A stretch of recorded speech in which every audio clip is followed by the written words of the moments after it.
Push.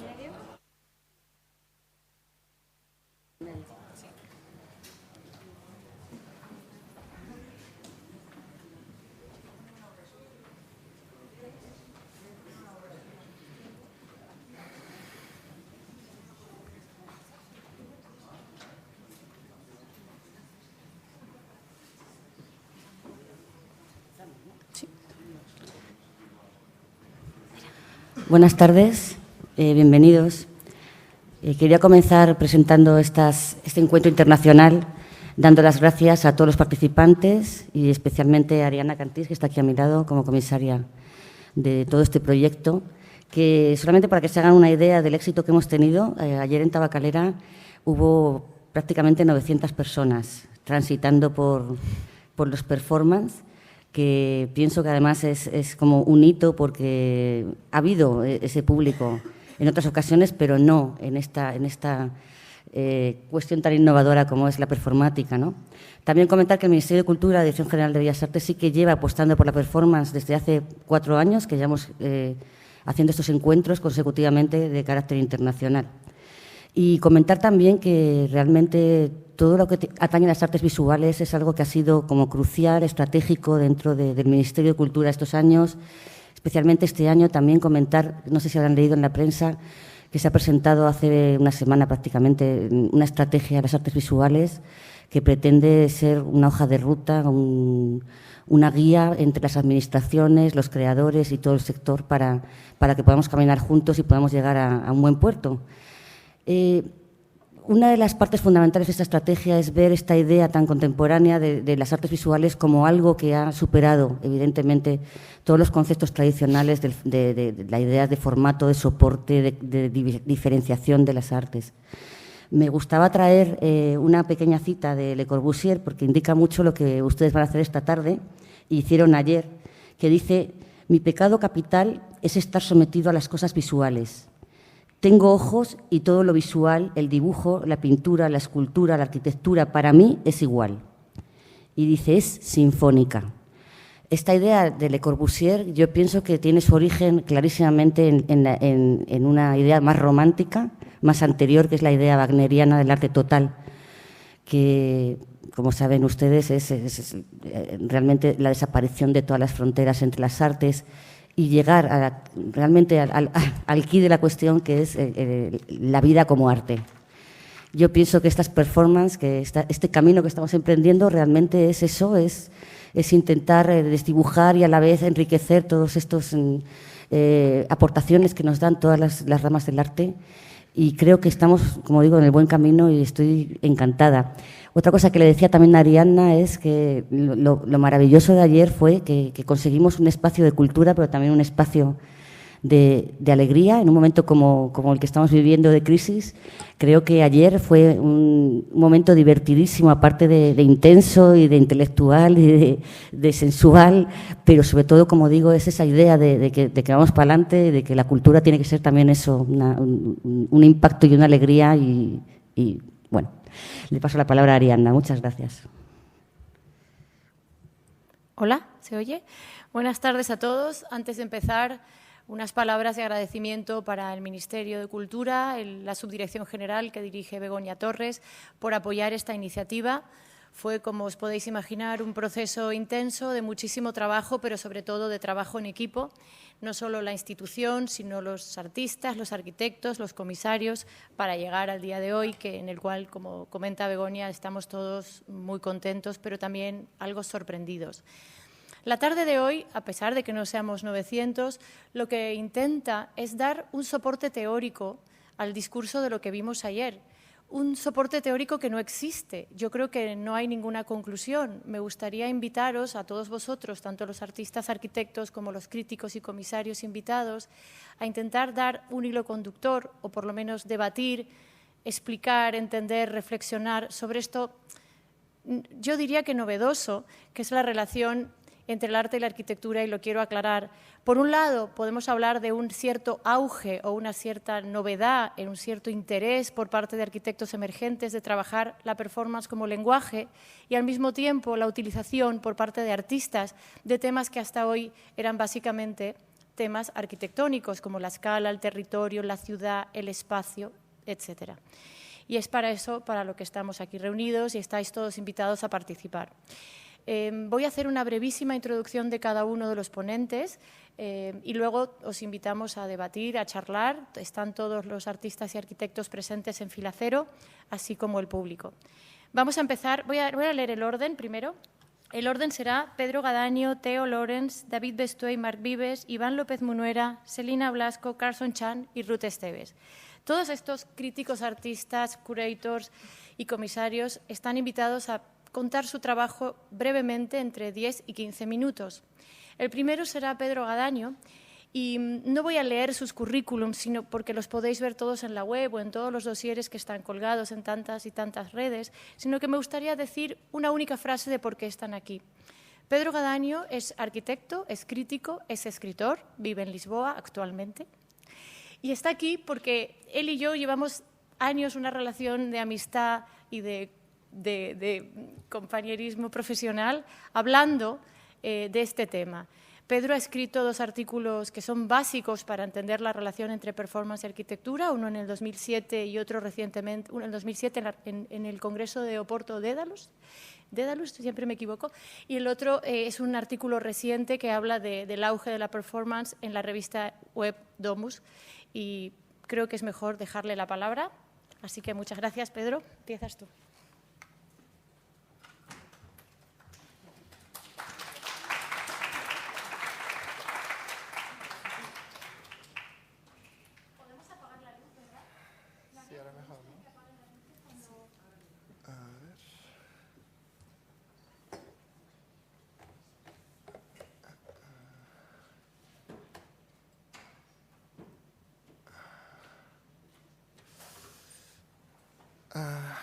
Hola.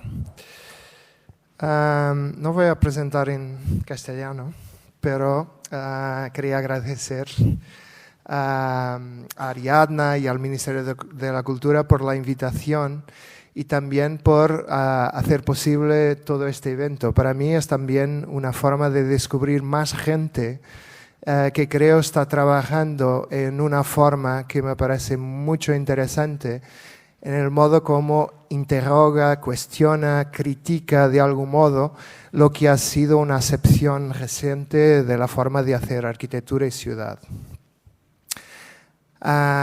So I'll go into English because like we were saying before, sometimes you think of a conference in English and then it's really difficult to switch onto another language.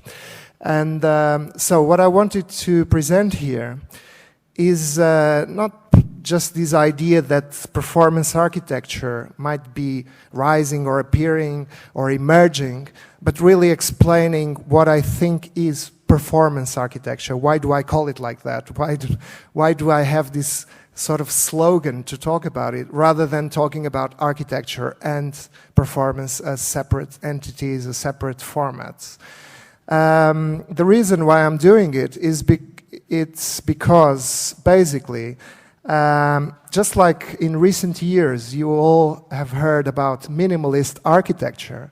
What happened with that phenomena was that architecture was somehow reproducing what a movement in art had done through the 60s and 70s, and somehow was lagging behind in terms of using certain concepts so as to produce actually architectural objects.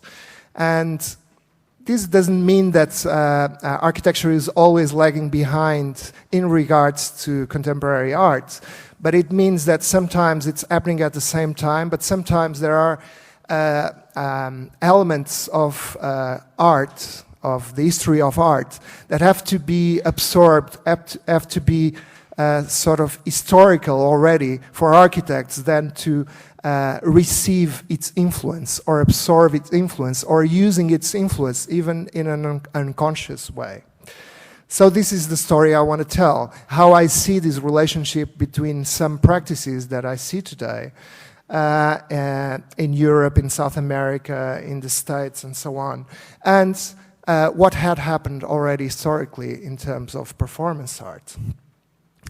So I want to start by this image that for me it's really significant. And this is the piece that Gordon Matta Clark presented at the end of his architectural course, and the reason why he was expelled of architecture school. This was 1970, and I think this represents, I would say, the start of this story in a very symbolical way, even a violent one, in the sense that he was somehow being the son of an artist, doing architecture as a major formation, but then fighting against architecture in a way. And so what he proposed as his end of his thesis, his end of course thesis, was that he would shoot the windows of a building in the school. So he actually got a gun and he started shooting the building, and he said this would be his thesis for his architecture course.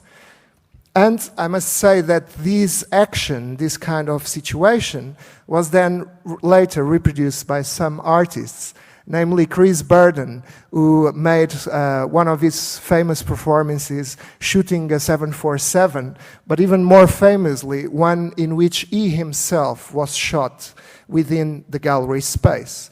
And this is again an act of violence, an act that involves several dimensions that I would want to call back, because I'm obviously not talking about reproducing form, reproducing only strategies of the way performance worked at a certain moment, but I'm more talking about certain contexts in which performance art acted, and that I think are being recuperated in certain contemporary architectural practices. And so I would like to talk about these kind of four categories to explain what I see as these connections between the two situations. So I would start with social space. And again, going back to Gordon Matta Clark, I think some of you will immediately start to see the connection I'm doing here, because Gordon Matta Clark was actually in New York in 1971. One of the first artists with a few friends that established a kitchen, and he created this kitchen as a social space in which artists at the time could come and share ideas, discuss, eat, and have their social lives. So this creation of social space wasn't that usual in terms of the production of art. And Gordon Matta Clark, probably because of his architectural background, was the first to sense that the space, the architectural space in the city, both in the city and interiors, could somehow be transformed artistically into socially charged space. And then recently, let's say more than 30 years after, you see suddenly all this occlusion. And I remember yesterday also the performance of André Jacques with the soup being made as part of an everyday activity that actually takes place in architecture, which I think is part of the performatic aspects of architecture at all times, and also historically, obviously. But this is the case with Exist at the Venice Biennale in 2006, in which not only the act of cooking, but also the act of sleeping and the act of inviting people to stay over in the installation was actually probably what called the attention of the architectural milieu at the time, rather than the actual form with which they constructed their intervention in the French pavilion. And then, of course, Raum Labor, acting from Berlin, are also very well known because of their kitchen monuments and their social spaces for gathering inside bubbles that actually then establish other kinds of relationships in terms of the history of art, namely to Ant Farm, which were also architects and artists, and are probably the first, let's say, that at the time in which performance was being developed, were already working closely to artists and closely to what artists were doing at the time. So that's why I say that architecture always establishes relationships at the very time in which things are happening in the field of art, and then lately, unexpectedly, not as the Karl Marx sentence, it happens again, but hopefully not as a farce, like Karl Marx said. And so actually, what we have here, and going a little bit more back in history, is this idea of happening as the format or the medium for the object or the intervention of artists themselves. And these started slightly earlier, with Alan Caprow being one of the first artists to use this format, the happening, so as a form of assemblage of events performed or perceived in more than one time and place. And so he was talking about material environments that had to be constructed, that could be taken directly from what was available. So he was naming here a number of instruments, a number of attitudes that I see coming up in a very natural way, again, in several practices of our time. And again, so Joseph Beuys, and coming back to the idea of social space, was very important in bringing this idea of performance as a sort of negotiation, particularly in this performance he did when he came to the States for his first time, in which he stayed in the gallery space, and then he lived with a coyote for a few weeks, and established a relationship with the coyote, and then later calling the performance "I Like America and America Likes Me." Actually, I remember this title because of Didier's intervention yesterday and this relation with the skull. Somehow it reminded me of the idea that I like Europe and Europe likes me. But of course, this idea of negotiation, of the negotiation of space, is being actually reenacted in performances like this one by Raum Labor, done recently, in which they use a situation of box, but they have also used opera to intervene in spaces which are abandoned socially, and so they kind of produce a critical insertion into this space, and they involve the population with spaces that normally are kept from sight, or are even polemical in terms of insecurity and so on and so on. So they actually use the event and this confrontation and these ideas of confrontational spaces to actually refer to this creation of social space. And here I recall also another format that this sort of idea could have when Move, a group from Lisbon, made their intervention in Lisbon's downtown by distributing yellow balloons to every creative agency that was established in the town, namely to tell people that actually what was going on as a sort of urban myth, that this area of the city was not inhabited, that was abandoned by the people, was actually lived by this new generation of creators. And so what they did was a sort of mapping of the city, a creative map of the city, and they invaded the city with these balloons, and therefore used this performatic device as a form to call attention upon a certain problem of a social space, but also obviously taking advantage of the idea that the city is also a battleground in which we can actually insert our bodies and make commentaries of natures that were very early on explored, for instance, by artists like Trisha Brown, also in the beginning of the 70s in New York, inserting herself and her dance into the city, and therefore getting out, just like other artists were getting out of the museum and the gallery, going into the space of the city as a space for artistic intervention and expression. I relate these with the interventions of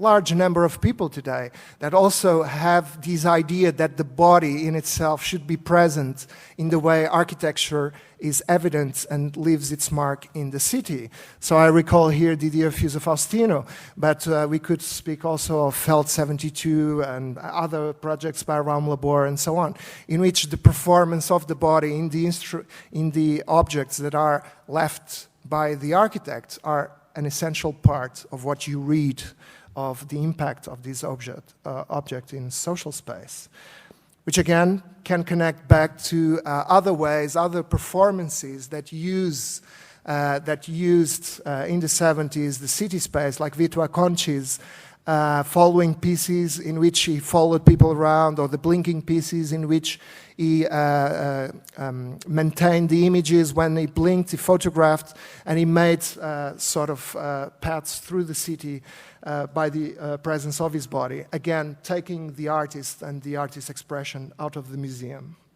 as an important feature.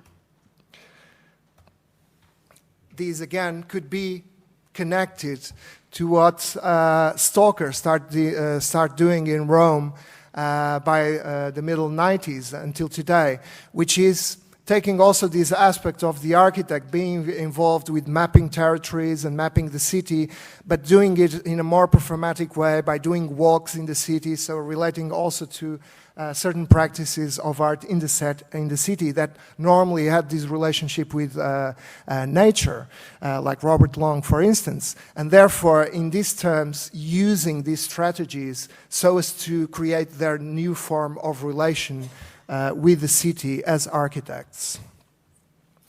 And of course, talking about the city and starting to talk about the other level of the city, which is the building, we can go back to Gordon Matta Clark and the idea that the way he intervened in buildings, destroying or making his conical intersections and so on, was also a very violent form of intervening in the city that leaves a mark historically for architects to take over more recently when confronted with empty spaces, with spaces that are left over in the city that they can actually take over in their actions.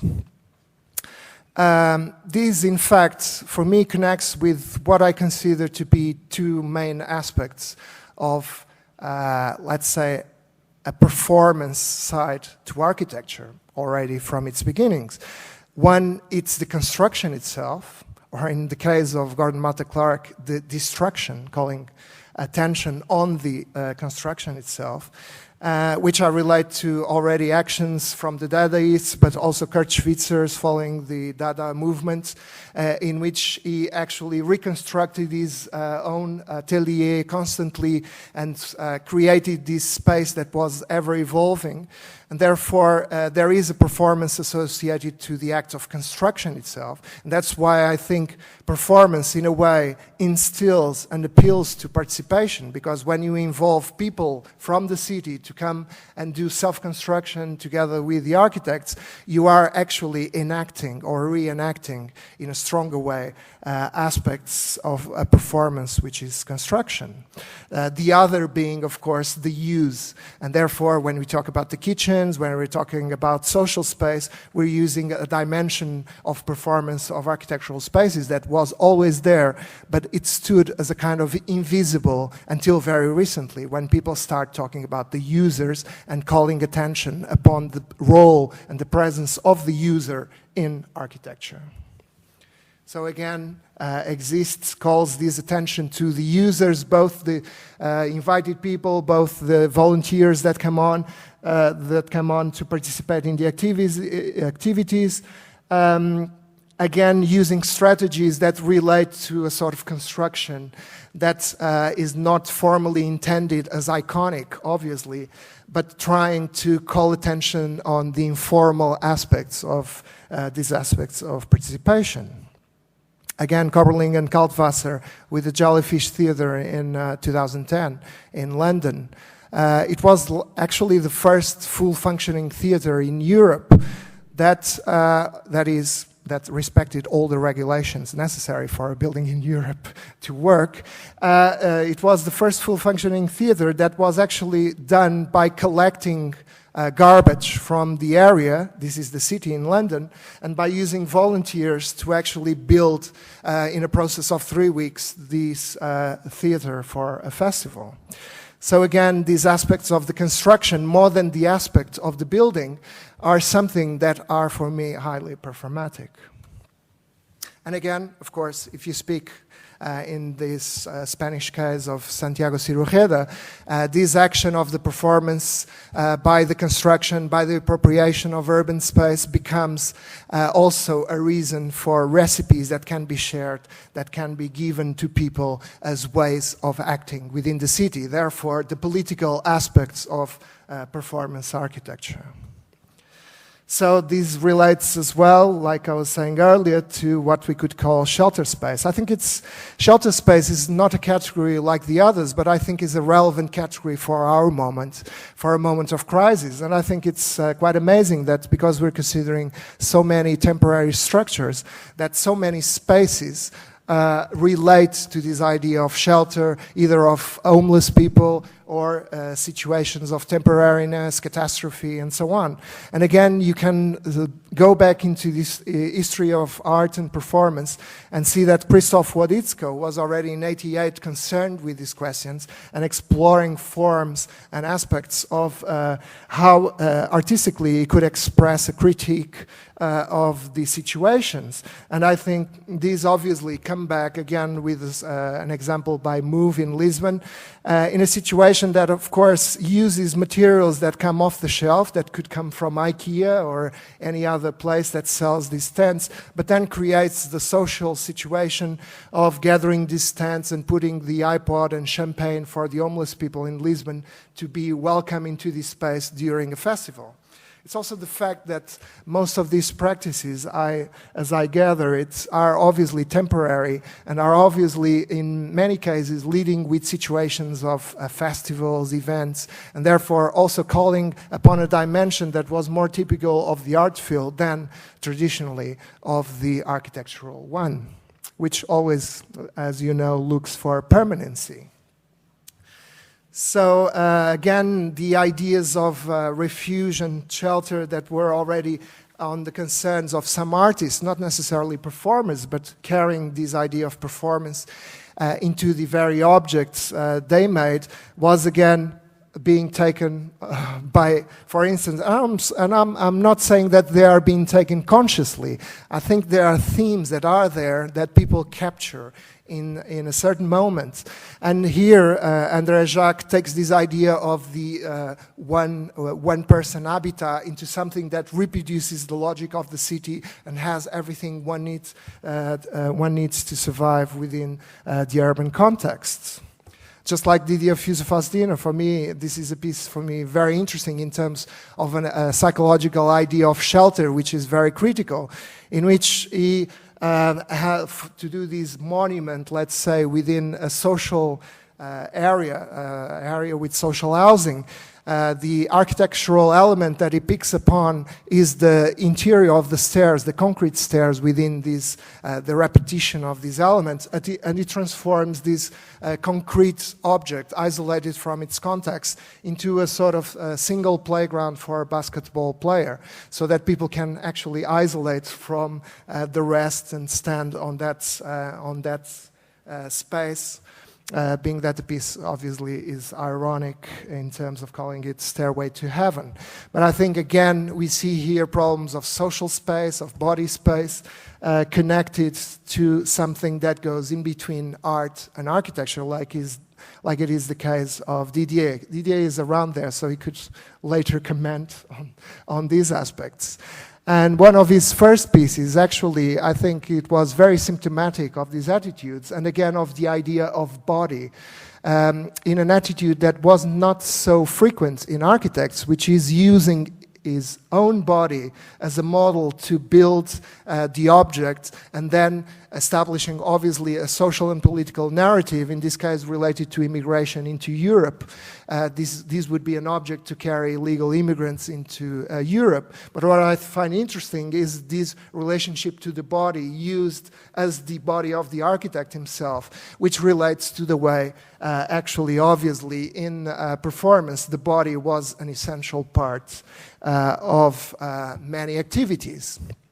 In that respect, I would go back, not to go back further, I would go back simply to Yves Klein, where he transformed the act of painting into this performatic situation, but also in the leap into the void, in the way he symbolizes his relationship with the city through the body of the artists. Of course, in most extreme cases, body art went into situations in which the body really becomes an object of, mutilation, of violence, and so on. And I think it's not apparent, obviously, how this kind of tradition could translate into architecture. Ways in which Marina Abramovic has worked with her body are quite distant from what you could actually take as a sort of influence or idea in architecture. But then you see this famous performance in which she was standing with another person in the entrance of the gallery, and all the people that entered the gallery had to cross and touch the body of the artist, creating this intimate and discomfortable situation. And suddenly you see that even these can actually be taken again as a sort of retake, as a sort of a version.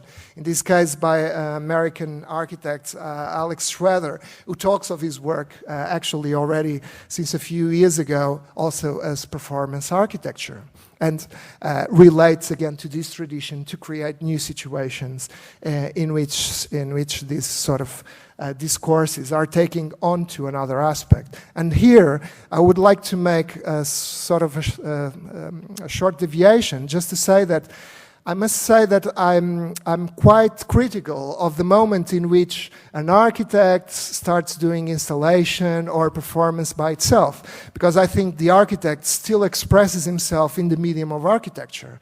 So what I'm saying here, or what I'm not defending here, is that suddenly architects should be doing performances. What I'm saying is that this influence is a natural cultural influence that can translate into the medium of architecture actually evolving and being transformed into something that is actually richer and more complex. So again, one would say that performances like Vanessa Beecroft's performances, which are highly critical of feminist discourse and carry a situation that is also uncomfortable by itself, wouldn't translate into architecture.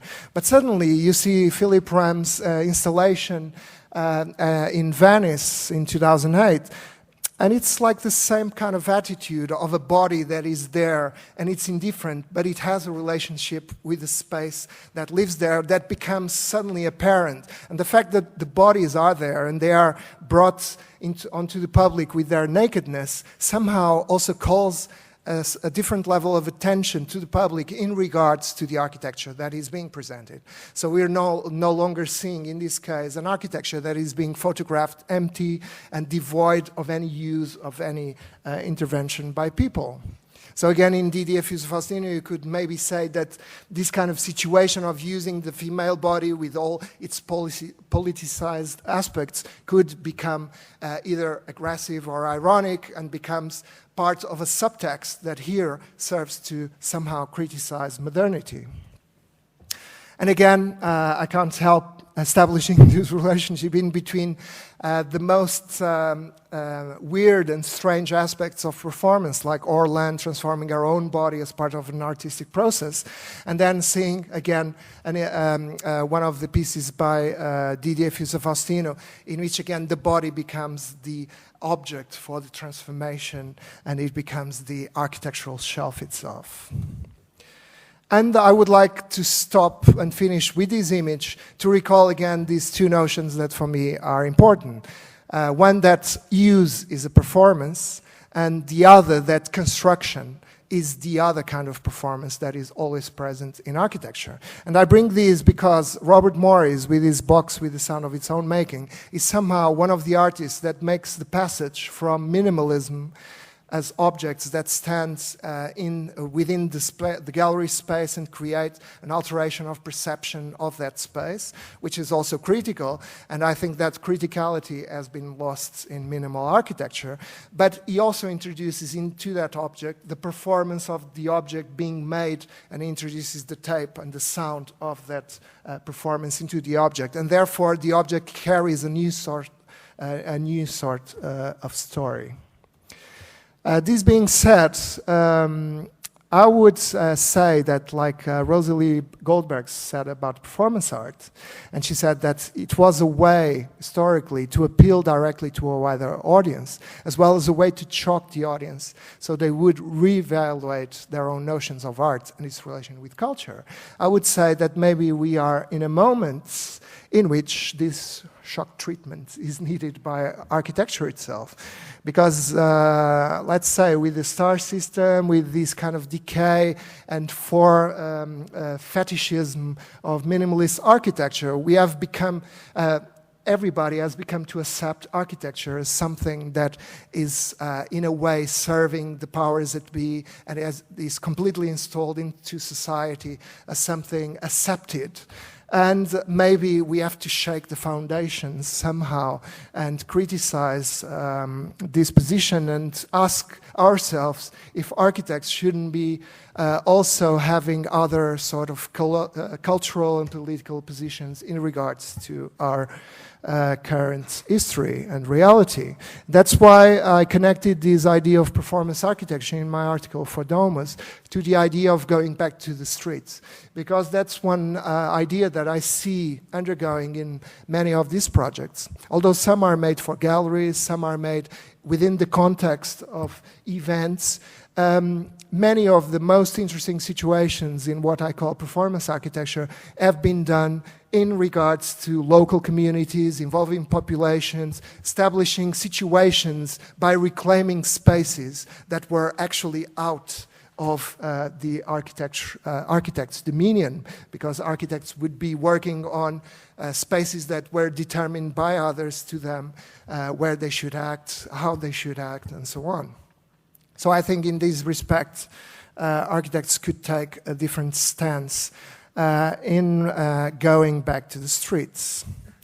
And that is why also, in parallel, I have launched this competition recently for the European Capital of Culture in 2012 in Portugal, which is precisely not about going into the city, into the historical city, like is the case of Guimarães, a highly historical city called the Cradle City of Portugal. And not to go into the historical spaces of the city that are already, let's say, established, but really going into the spaces that are problematic, which are normally the spaces in between the center and the periphery, and to explore those spaces with interventions that are politically charged, and therefore convince also the people that the streets are theirs and that they could use the streets. In this sentence, the brief that is sent out for this call for ideas and concepts, of which 5 will be built, or will be helped to exist. The idea is also that maybe the architects are becoming more, at least in a section of the profession, cultural producers, in the sense that artists have been for many years, which means that they start their own projects, they start their own ideas, they get the funding for those ideas, and actually start as the originators and the, let's say, organizers of participation of people. Thank you.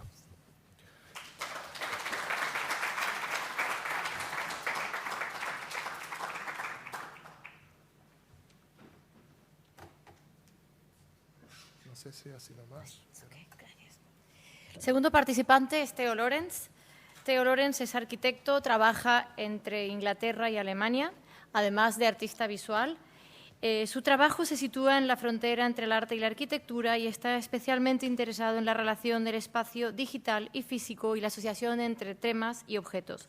Pero os decía al principio de la presentación que iba a explicar exactamente por qué está aquí cada uno de los invitados, y Theo Lorenz está aquí porque lleva una unidad dentro de la escuela AA la London School of Architecture, Architectural Association, un grado máster que se llama Interprofessional, o sea que si hoy nosotros quisiéramos aprender a hacer performance de arquitectura, deberíamos ser alumnos de Theo Lawrence.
Quickly restart and then be fastest, I guess.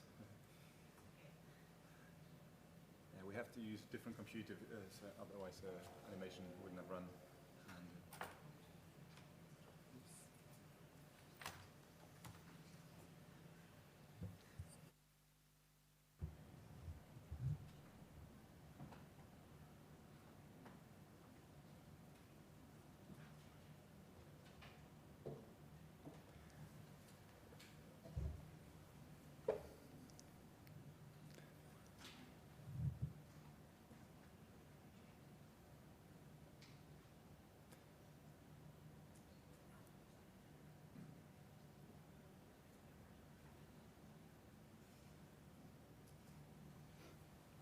as typical Murphy's Law, it always happens.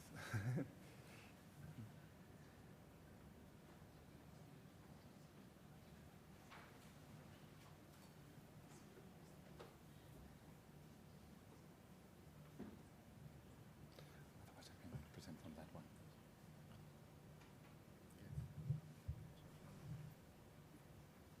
It usually starts up really fast.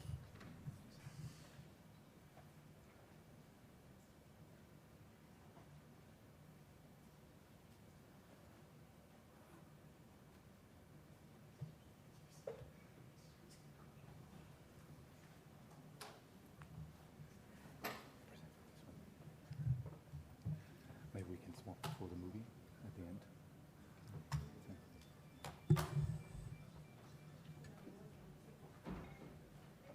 It's on there already. So. Yep.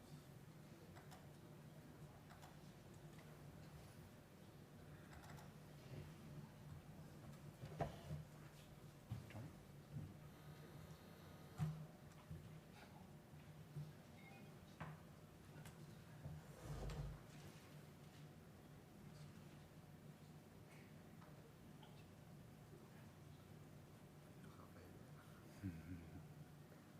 Yeah, there it is.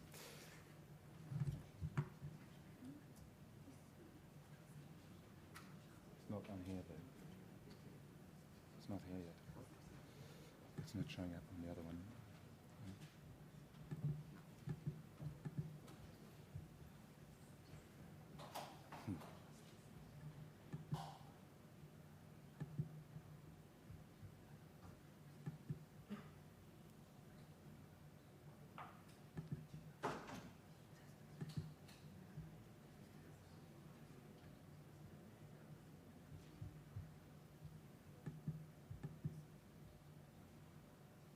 There's something. It's want to open thousands of programs now, which is funny. Okay.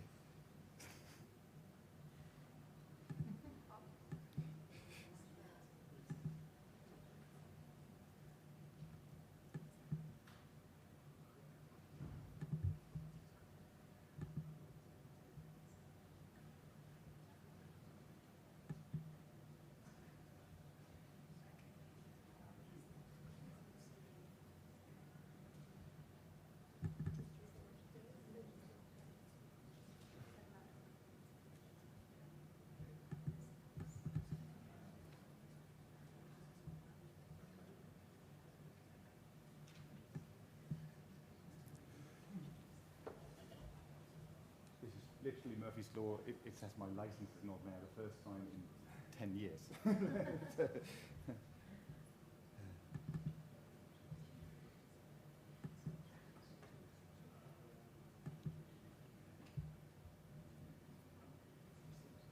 I can present from this one.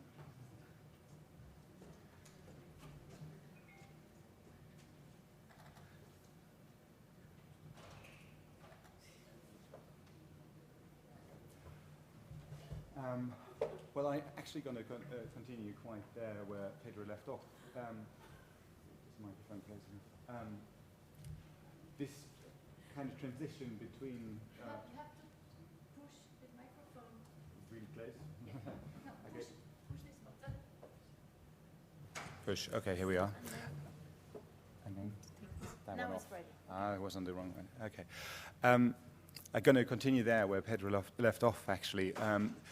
We are in a situation where a lot of people are so-called slash people. There are actually more than one of the disciplines we know so far nowadays. And this, if anybody in the room you ask, I mean, you were introduced immediately as an architect slash curator slash writer. And I think almost anybody in the room will have a similar background.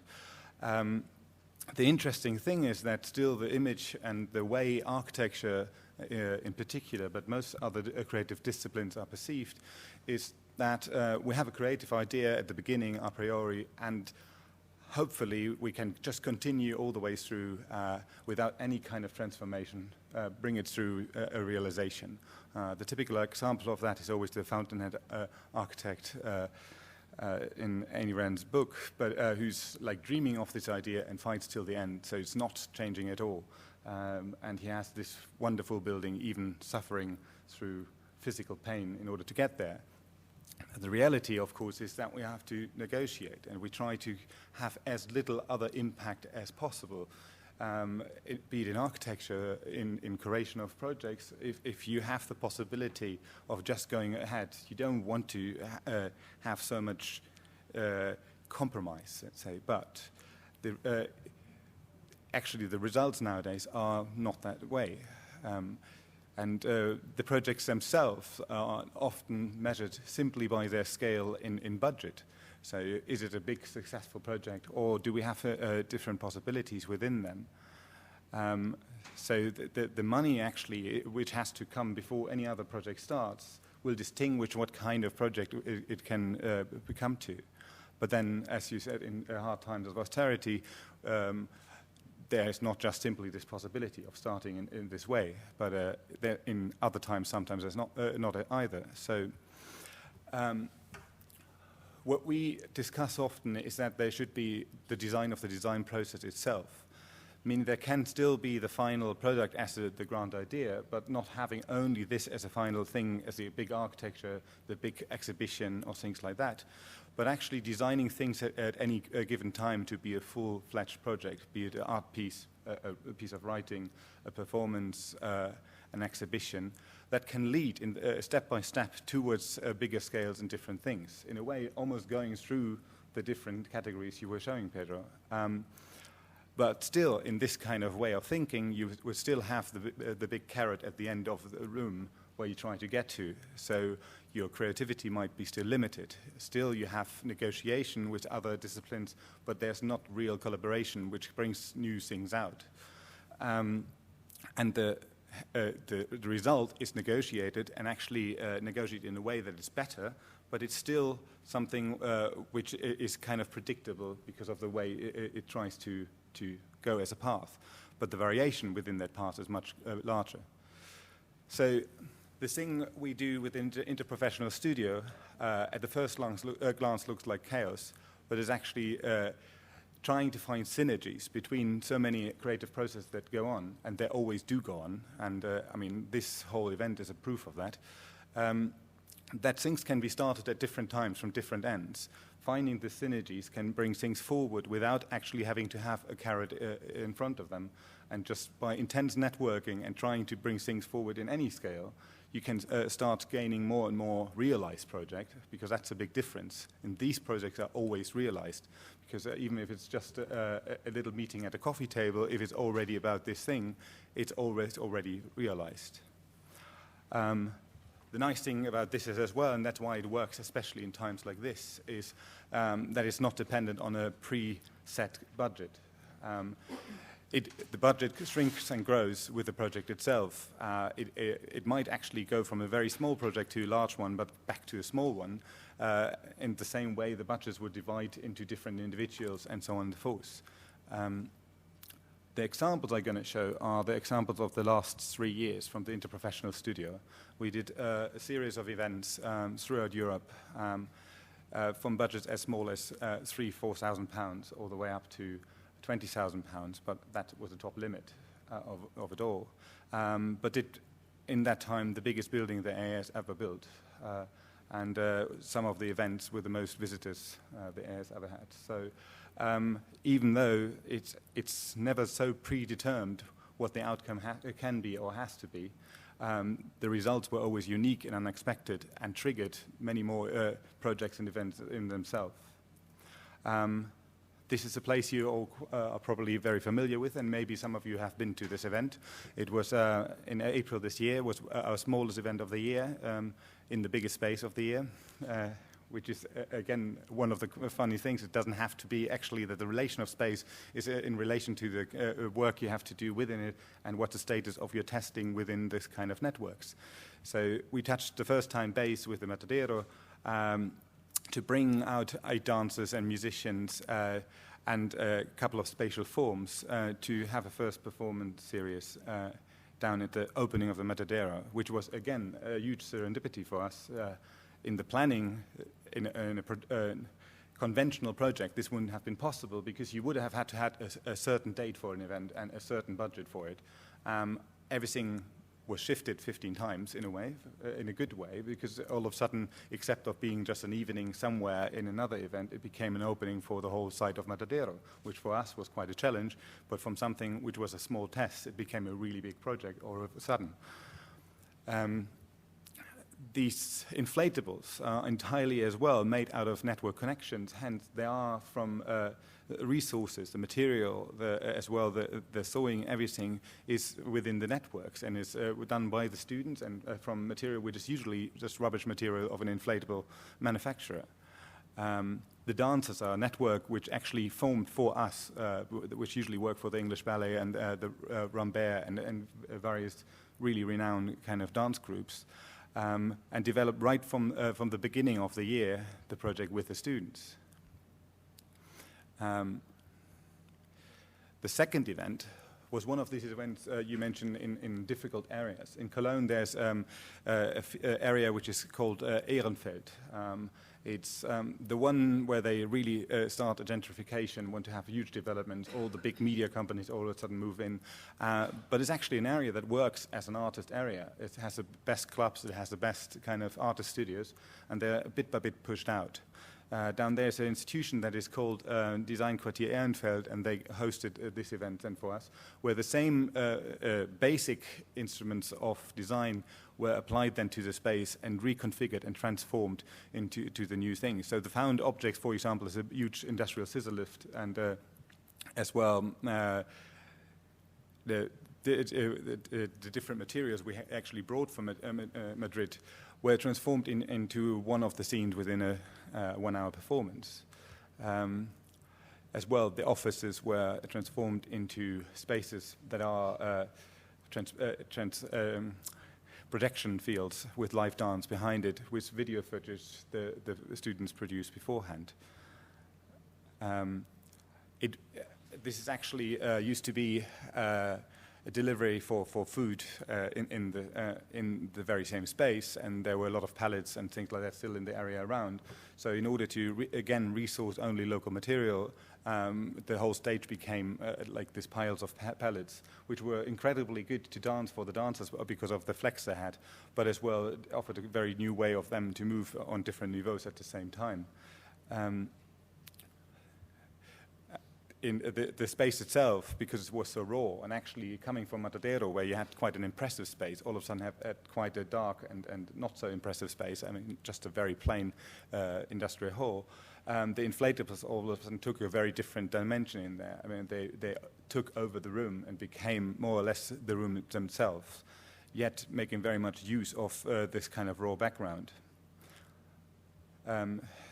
As well, because of the success in part of the Matadero, we had 8 dancers and 8 live musicians here, which could base all the music and everything, which was as well written by the students, but the way of performing on the experience that happened before. Because this is one of the most important things as well.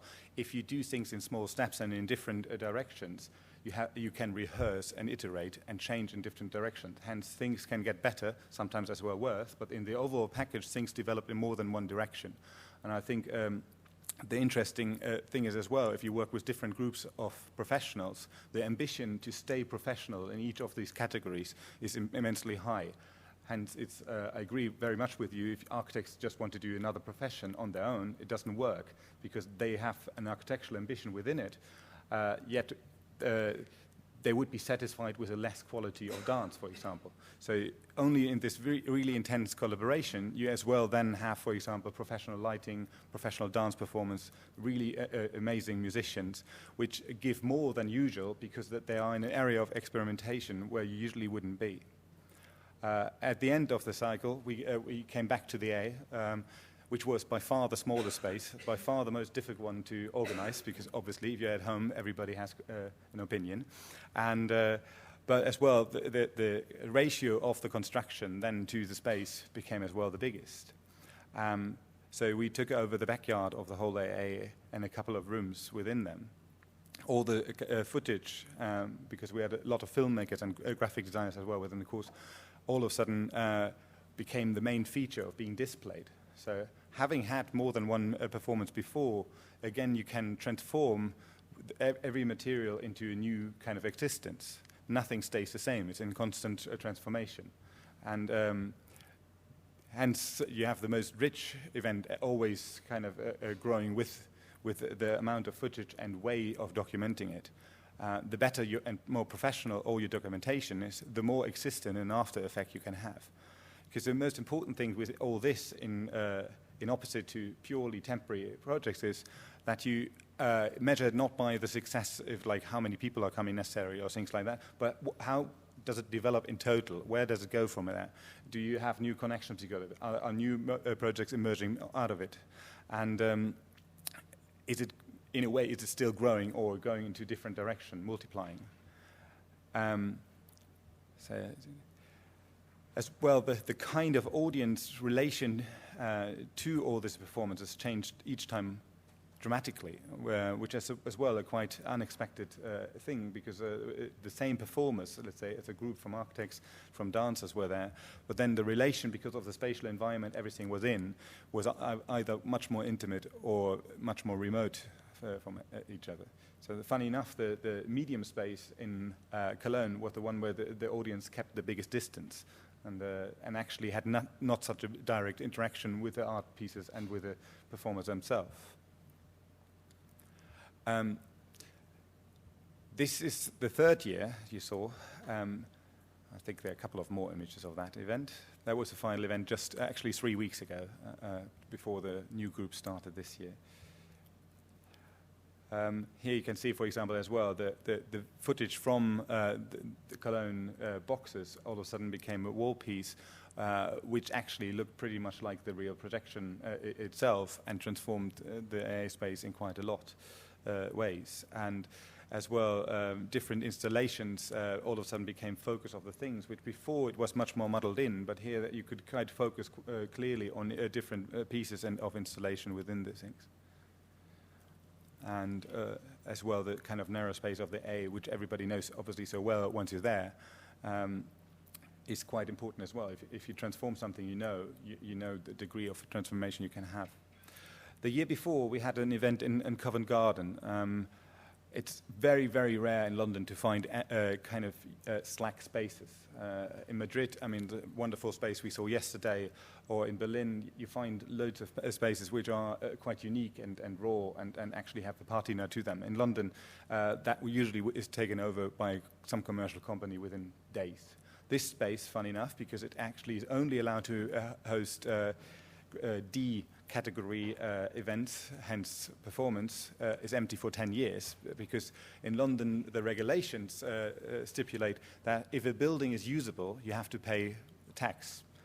Hence, everybody who has a nice building but doesn't want to sell it strips it down completely to its bare bones. No electricity, no toilets, no nothing. So for 2 weeks, we brought all of this kind of regulations back in. So we had toilets, we had electricity, all the security systems, and sourced materials from the A's on Hook Park and other timber yards for free. Again, the material which usually would be thrown away is the edgewood, which gave us this quality of having a two-sided material, nice, really heavy oak. So a material, if you would have wanted to source it for money, would have been extremely expensive. But because it's actually off-cut material, it's becoming a very valuable, but yet for free material. The way we could use it allowed us to build this kind of cocoon-like stage, which for the first time we met the dancers here. And again, that was actually quite a serendipity, which came about because of one of the dancers was friends with one of our students. And so the event was not necessarily planned for dance, but then they took over. And this is quite important as well. Having a very fixed framework for design like this, how you bring things forward, yet leaving slack space for this possibility of trespassing and bringing people in that usually wouldn't be considered beforehand. And this possibility of leaving things open is actually more difficult than fixing everything at the beginning, but leaves you actually more possibilities of having unique results. Within the course, we literally do everything. We write the music, we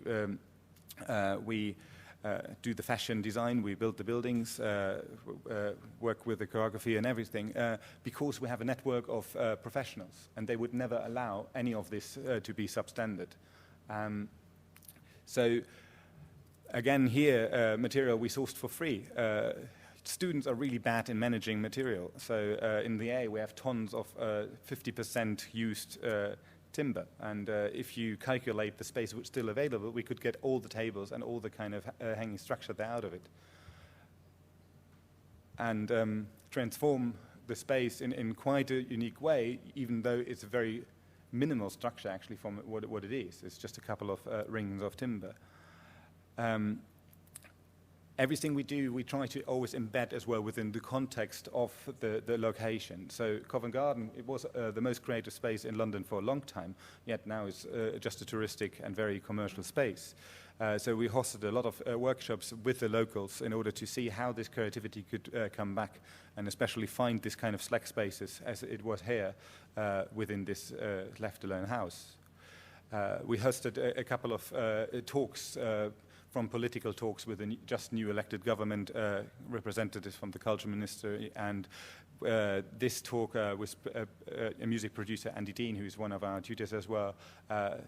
Richard Wentworth, everybody knows obviously as an amazing artist who on his own is very attached to little objects and transformation, which force everybody to rethink how the spaces and the thing work. And Simon Friedman, who's a fundraiser but as well an osteopath, and he organized the Dog Project you might have heard of, which is through simply networking, got every artist to contribute the smallest possible kind of painting on the basis of a dog, and raised for a hospital enormous amounts of money. We had music performances of David McAlmond, amazing singer who's was very known with McAlmond and Butler, and but had a quiet time just before this in a way as well. But for the first time in years, performed together with Guy Davison together, and they now formed, because of this very event, they formed a new band, the Fingersnap as well, which is quite starting through now again. And as well, changed their way of performing entirely, always with an artist interaction with their audience. Same way, these are the leftovers of the installation themselves, and we brought it to the CNB conference in Cologne, where literally in hand luggage we brought all of this over, and we're setting up in an hour and a half for one of the biggest conventions in creative business. The first project of the series of the course was a 400 square meter theater building in Jena. A project like this, an architect on his own would have never built. A theatre would have never got a permission for something like this, and an artist would have never gotten a permission of this. Just because of extreme, unusual ways of having a combination where there's trust that there's an architect, where there's trust that it's creative because it's from the theatre, and that it's related to quite a big festival. An unusual inflatable structure, which under no normal calculation in German regulations would ever go through, was being able to be built. 900-kilogram building, which needed in the end 42 tons of ballast because of German regulation. In England, 10 tons. So you can see the difference within Europe. But the effect of it, like a building that stands in 15 minutes once the ballast is in, and in the urban situation was quite dramatic, transforming something which otherwise would have been a dangerous thing to build, because it's an old Walter Gropius building where they demolished the audience space. The audience space, if they would have done anything which looked like a Bauhaus building, the city would have wanted to have the old theatre back with 700 seats. But this theatre is the only one which has with 200 seats within the old stage space, an independent program within the whole of the area. So it needed to be a contrast, it needed to be quite different, but it needed to be as well allowing for enough space for 70 people, 200 people audience, and meet German regulations. At the same time, of course, we wanted a space that can be performed and can be in that case with Heiko Kallenbach, a German director and dramaturg, worked on a couple of projection pieces that worked very much with this thing, but as well developed little side projects like this satellite. It's an inflatable dress, which was done by one of our students who walked through the city and advertised the whole event. That's it. And it became the backdrop for a film project we had. The thing we do now, and this is just 2 slides, is we build up, again through 3 projects, for the biggest event this year at the Matadero, which is going to be a 24-hour event where, again, many different disciplines will be involved. But not only this time the disciplines themselves will be mixed and have to work outside their comfort zone. The whole day has to be designed in the similar way, that actually things are slipping across each other, and the time basis of it is disturbed as well. So it's not a linear possibility of a normal festival of one thing happening after the other. Neither is just simply overlaps. As well, the uniqueness of the individual moments should come and emerge out of the overlap at the very specific moment. And yeah, this is just the current network we're working with, which we have in place for this year, and it keeps on growing. Okay, thanks so much indeed.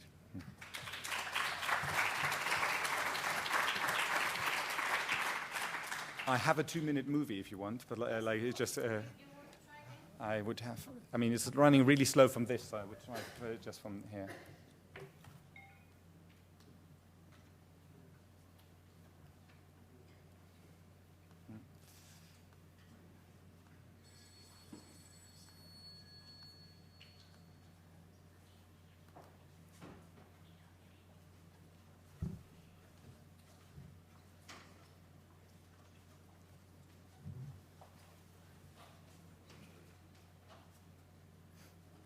Don't know why it's opening Word now. But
Thank you, Theo. Bueno, desgraciadamente nuestros primeros ponentes se han pasado muchísimo con el tiempo, con lo cual os pido por favor a los que quedan que se restrinjan a un máximo de entre 10 y 15 minutos, pero es que nos van a echar del auditorio en la parte más interesante, que es el debate, que podemos continuar tomando una cerveza, pero la verdad es que me daría mucha pena que esto se prolongara tanto. Los siguientes invitados a hablar esta tarde son David Bestué y Marc Vives, que trabajan en equipo desde el año 2002. El resultado de su trabajo está principalmente formalizado como performance, en las que han desarrollado un sistema de aproximación a diferentes realidades, de las más íntimas, como el proyecto Acciones, que está invitado a Tabacalera, pasando al entorno social, Acciones en Mataró, hasta niveles macroestructurales como Acciones en el Universo. Entonces, como decía, ellos participan esta tarde como uno de los invitados al proyecto de las performances de Tabacalera, aunque allí están invitados con un proyecto específico que es un vídeo instalación. Venga, Marc, David, 10 minutos, por favor.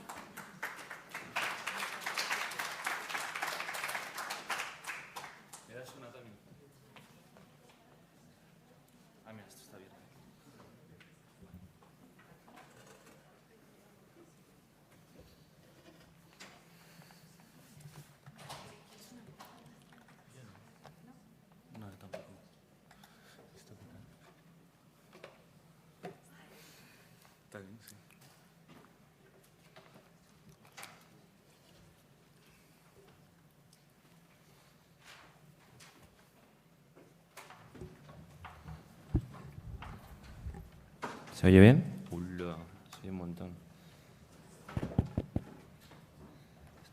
¿Esto qué es? Bueno, os queremos enseñar una nueva cosa que hemos hecho de NetArt. Sí, lo último que ahora es lo que se lleva es NetArt y estamos con el NetArt a muerte. Y son sillas que se mueven con el... Bueno, vamos al tema. Vamos al tema, sí. ¿Sí? ¿Ahora? Ah, muy bien. Vale. Bueno, casi mejor que nos oyera. Estábamos delirando. Bueno, antes de nada, muchas gracias, Ariana, por la invitación, también al Ministerio de Cultura. La verdad es que para nosotros es muy difícil hablar de performance y arquitectura, porque performance y arquitectura es todo, ¿no? O sea, interacción con el espacio, el cuerpo. O sea, para nosotros eso siempre ha sido una cosa muy presente en nuestro trabajo, ¿no?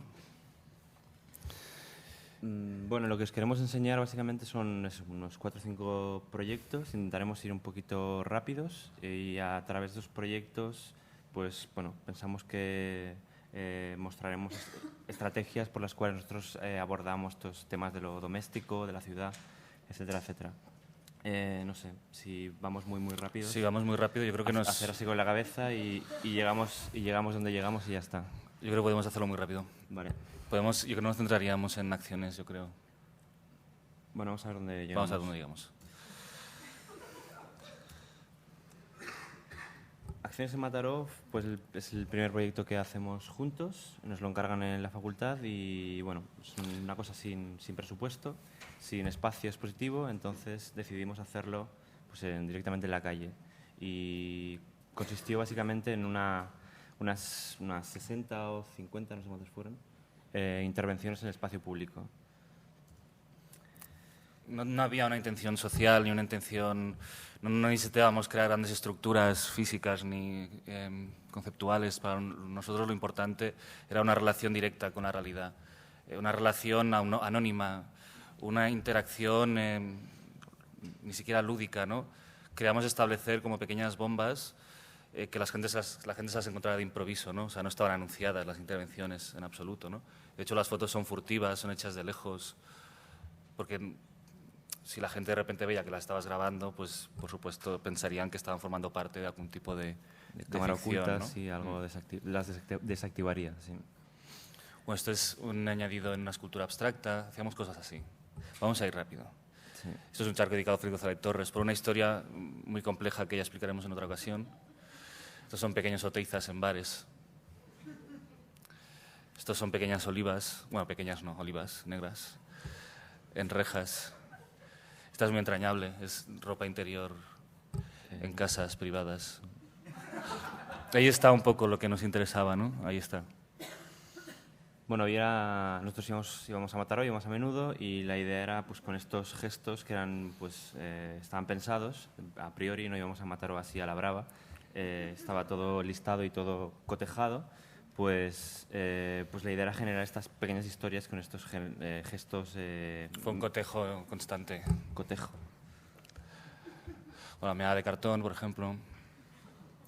Esta es muy interactiva porque habla de esas pintadas que haces con Tipex a la salida de los institutos, esos amores fugaces que duran muy poco, pero que son muy intensos y son los mejores. Este, por ejemplo, es en un banco, se ve una pintadita de Josu, una X, Carol, te quiero mucho, etc. Nosotros lo que hacíamos era formalizarlas, o sea, hacíamos como plaquitas metálicas y las poníamos al lado. Esta cosa de dejar una señal para siempre, ¿no? En algo que iba a ser como muy fugaz. Lo que pasa luego es que Carol iba con Carlos y no con Josu, y bueno, entonces ya la habíamos liado. Eso ya es literatura. Sí. Y no hemos venido a hablar de literatura. Arquitectura. Lo siguiente que hicimos fue, bueno, 2-3 años casi después, acciones en casa. Bueno, en aquel momento estábamos, pues bueno, con esta idea de, pues, situacionista, de generar derivas, bueno, y el espectador era el habitante, el usuario directo del espacio público, ¿no?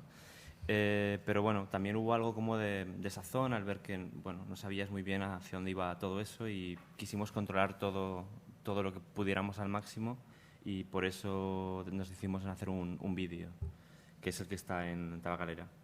En este caso, pues bueno, son un centenar de acciones, pues lo mismo, gestos, intervenciones, pequeñas modificaciones de la realidad, en el cual, pues bueno, David y yo entramos un día por la tarde en casa, y bueno, va sucediendo el día de manera normal, excepto que las cosas que vamos articulando y estallando, pues son como este tipo de acciones, ¿no? Esto era transformar silla de cocina en silla Barcelona. Bueno, silla de Barcelona, la típica de Mies van der Rohe, ¿no? Esa silla que está en los vestíbulos de las oficinas, que nos encantaría a todos tener, pero que son muy caras. Hay copias, pero bueno, se puede hacer de una forma más sencilla, ¿no? Todo se puede hacer de una forma más sencilla. Esto era añadir, bueno, pegatinas en el cristal, de manera que, bueno, podías generar ficciones en la realidad, así que sin tocar la realidad directamente, simplemente con adhesivos. El vídeo se ve mejor. Entonces, bueno, se abría la puerta y toda esa ficción desaparecía. Bueno, ninja en el techo, un disfraz de pared. Es el mejor disfraz. Comida, como comentarios, ¿no? Bueno, continuamos. Comida camuflada, es mantequilla. Este era un momento muy bueno de Ronaldinho en el Barça. Y era tan bueno que de repente podía salir del televisor, ¿no? Cuando celebraba un gol. Este fue el 5-0. Sí, señor.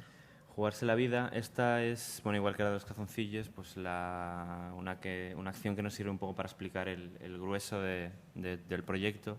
Y bueno, la intención de todas estas acciones es un poco atentar al orden simbólico, bueno, común del habitar de una casa, ¿no? Es cómo se frega un suelo, bueno, pues un mocho, un cubo, tal, no sé qué, cómo hacerlo más complicado, cómo alterar ese orden, ¿no?, preestablecido y tal, pues bueno, quizá pues buscando unas pastillas de jabón, regando el suelo y jugándote el que te puedas caer y romperte el espinazo, ¿no? Y todas las acciones tienen un poco ese foco, ¿no?, ese objetivo. Sí, yo creo que, aunque yo creo que en este momento no estamos familiarizados con el Jackass, era un poco esta cosa del complicarse la vida cuando no hace falta, cuando estás en tu casa tranquilamente viendo la tele y de repente hay una rotura, hay algo que hace que quieras incluso como hacerte daño a ti mismo, ¿no? Hay algo ahí, no sé. Bueno, eso pasa a veces, ¿no? O sea, un lugar como el de la casa, que debe ser confortable, debe ser pacífico y demás, pues buscarle un poco el lado más salvaje, más peligroso, más... Esta fue la última que hicimos, que era un espectáculo dadaísta, que decidimos que teníamos que parar. Marc hizo muy bien, se disfrazó de Schlemmer, yo lo hice fatal y me disfrazé de Juan Muñoz, que se ve aquí un poco detrás. Bueno, sin más, continuemos. Acciones en el universo. Acciones en el universo eran, de repente, lo que quisimos hacer. Hubo otras acciones entre medio, que eran acciones en el cuerpo, pero esto no lo vamos a hablar. Acciones en el universo, de repente queríamos hacer una instalación que no habíamos hecho antes nada tridimensional, como quien dice. Para eso queríamos utilizar un espacio que la gente no tuviera ningún parámetro anterior, o sea, que no fuera un espacio de arte. Nos invitaron a Berlín a una cosa, entonces alquilamos un espacio comercial que había sido una peluquería y lo cambiamos completamente por dentro. Pusimos paredes, bajamos techos, etc., ¿no? Acciones en el universo es eso, es un recorrido de 11 salas. Nosotros queríamos que las acciones ya no las hiciéramos nosotros, sino que las hicieran los espectadores, ¿no? Los usuarios de este recorrido. Nos gustaba mucho esta cosa como de que de repente tuvieran que hacer gestos o de repente perdieran el sentido. También había una cosa que a mí al menos siempre me ha fascinado mucho, de cómo poder explicar algo en 3 dimensiones, ¿no? Por ejemplo, cómo poder explicar la filosofía en unas salas, ¿no? Cómo se podría hacer, cómo se podría explicar, yo qué sé, la historia de España en 11 habitaciones, ¿no? Se podría hacer. Pero no sé si me entendéis, no como museo de cera, sino como algo más performático, ¿no? También, no sé, bueno, ahora me estoy yendo, pero vamos a continuar. Bueno, en realidad sí está muy cerca de eso que dices. Y bueno, esto da un poco de miedo. El referente máximo que tuvimos para esto, para esta idea de lugar en el cual entras y te pierdes y te desorientas y no sabes cuándo va a acabar y dónde empieza. Dónde empieza sí, pero no dónde acaba. Era el túnel del terror.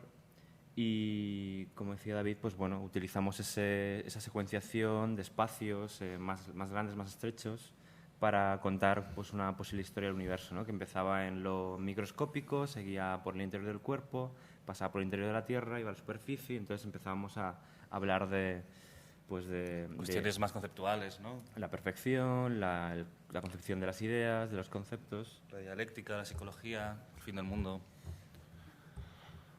Bueno, podemos hacer Bueno, esto era el interior del cuerpo. O sea, tiene realmente algo de colchoneta todo. O sea, tiene algo de túnel del terror, pero nos gustaba mucho eso, ¿no? Que de repente se hablara por ejemplo, si se hablara del sistema solar con una habitación en que los objetos van girando como si fueran planetas, ¿no?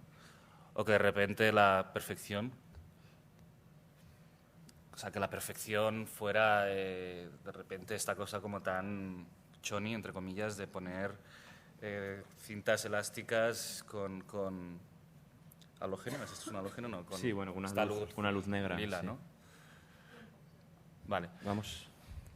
Para esta obra, como para hacer el universo, nos basamos mucho en la arquitectura. O sea, por ejemplo, para esta pieza, para esta sala, nos fijamos en el Parlamento de Bangladesh, de Luis Khan, pero es que nosotros hemos tenido muchas referencias siempre arquitectónicas. También para alguna sala hay algo de Navarro Valdebec, como por ejemplo esta, que es la dialéctica, ¿no?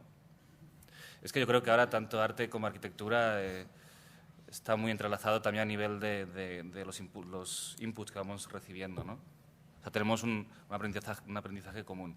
Joder, esto de hablar rápido hace que me estoy volviendo loco. Bueno, por ejemplo, esta es la sala psicológica, que es la sala como que todo se mueve, todo es blando. Sí, todo está a medio camino de eso, de algo pues como para jugar, pero que tenía el espacio y el cuerpo como elementos esenciales de la instalación, ¿no? Habían techos bajos, espacios mucho más amplios, recorridos oscuros con luz. Bueno, uno de los referentes también para estas instalaciones es Gregor Schneider, que hoy no hemos llegado a ir a ver la exposición a Móstoles, pero bueno, era un punto importante.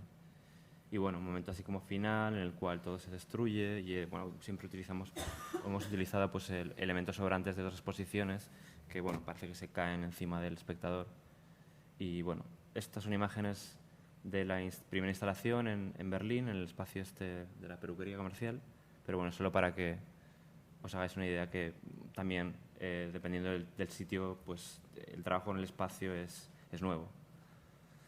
Y bueno, ahora lo presentaremos en febrero, lo presentamos en el CaixaForum de Barcelona, que estamos trabajando mucho porque si esto lo hacíamos en 100, 150 metros, eso va a ser en 300. A ver cómo lo hacemos. Y ya está. Ya está, hablamos.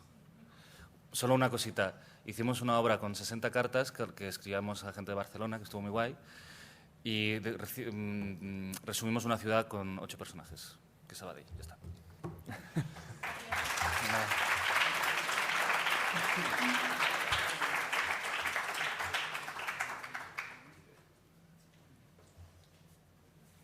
Bueno, nuestro siguiente ponente es Iván López Munuera.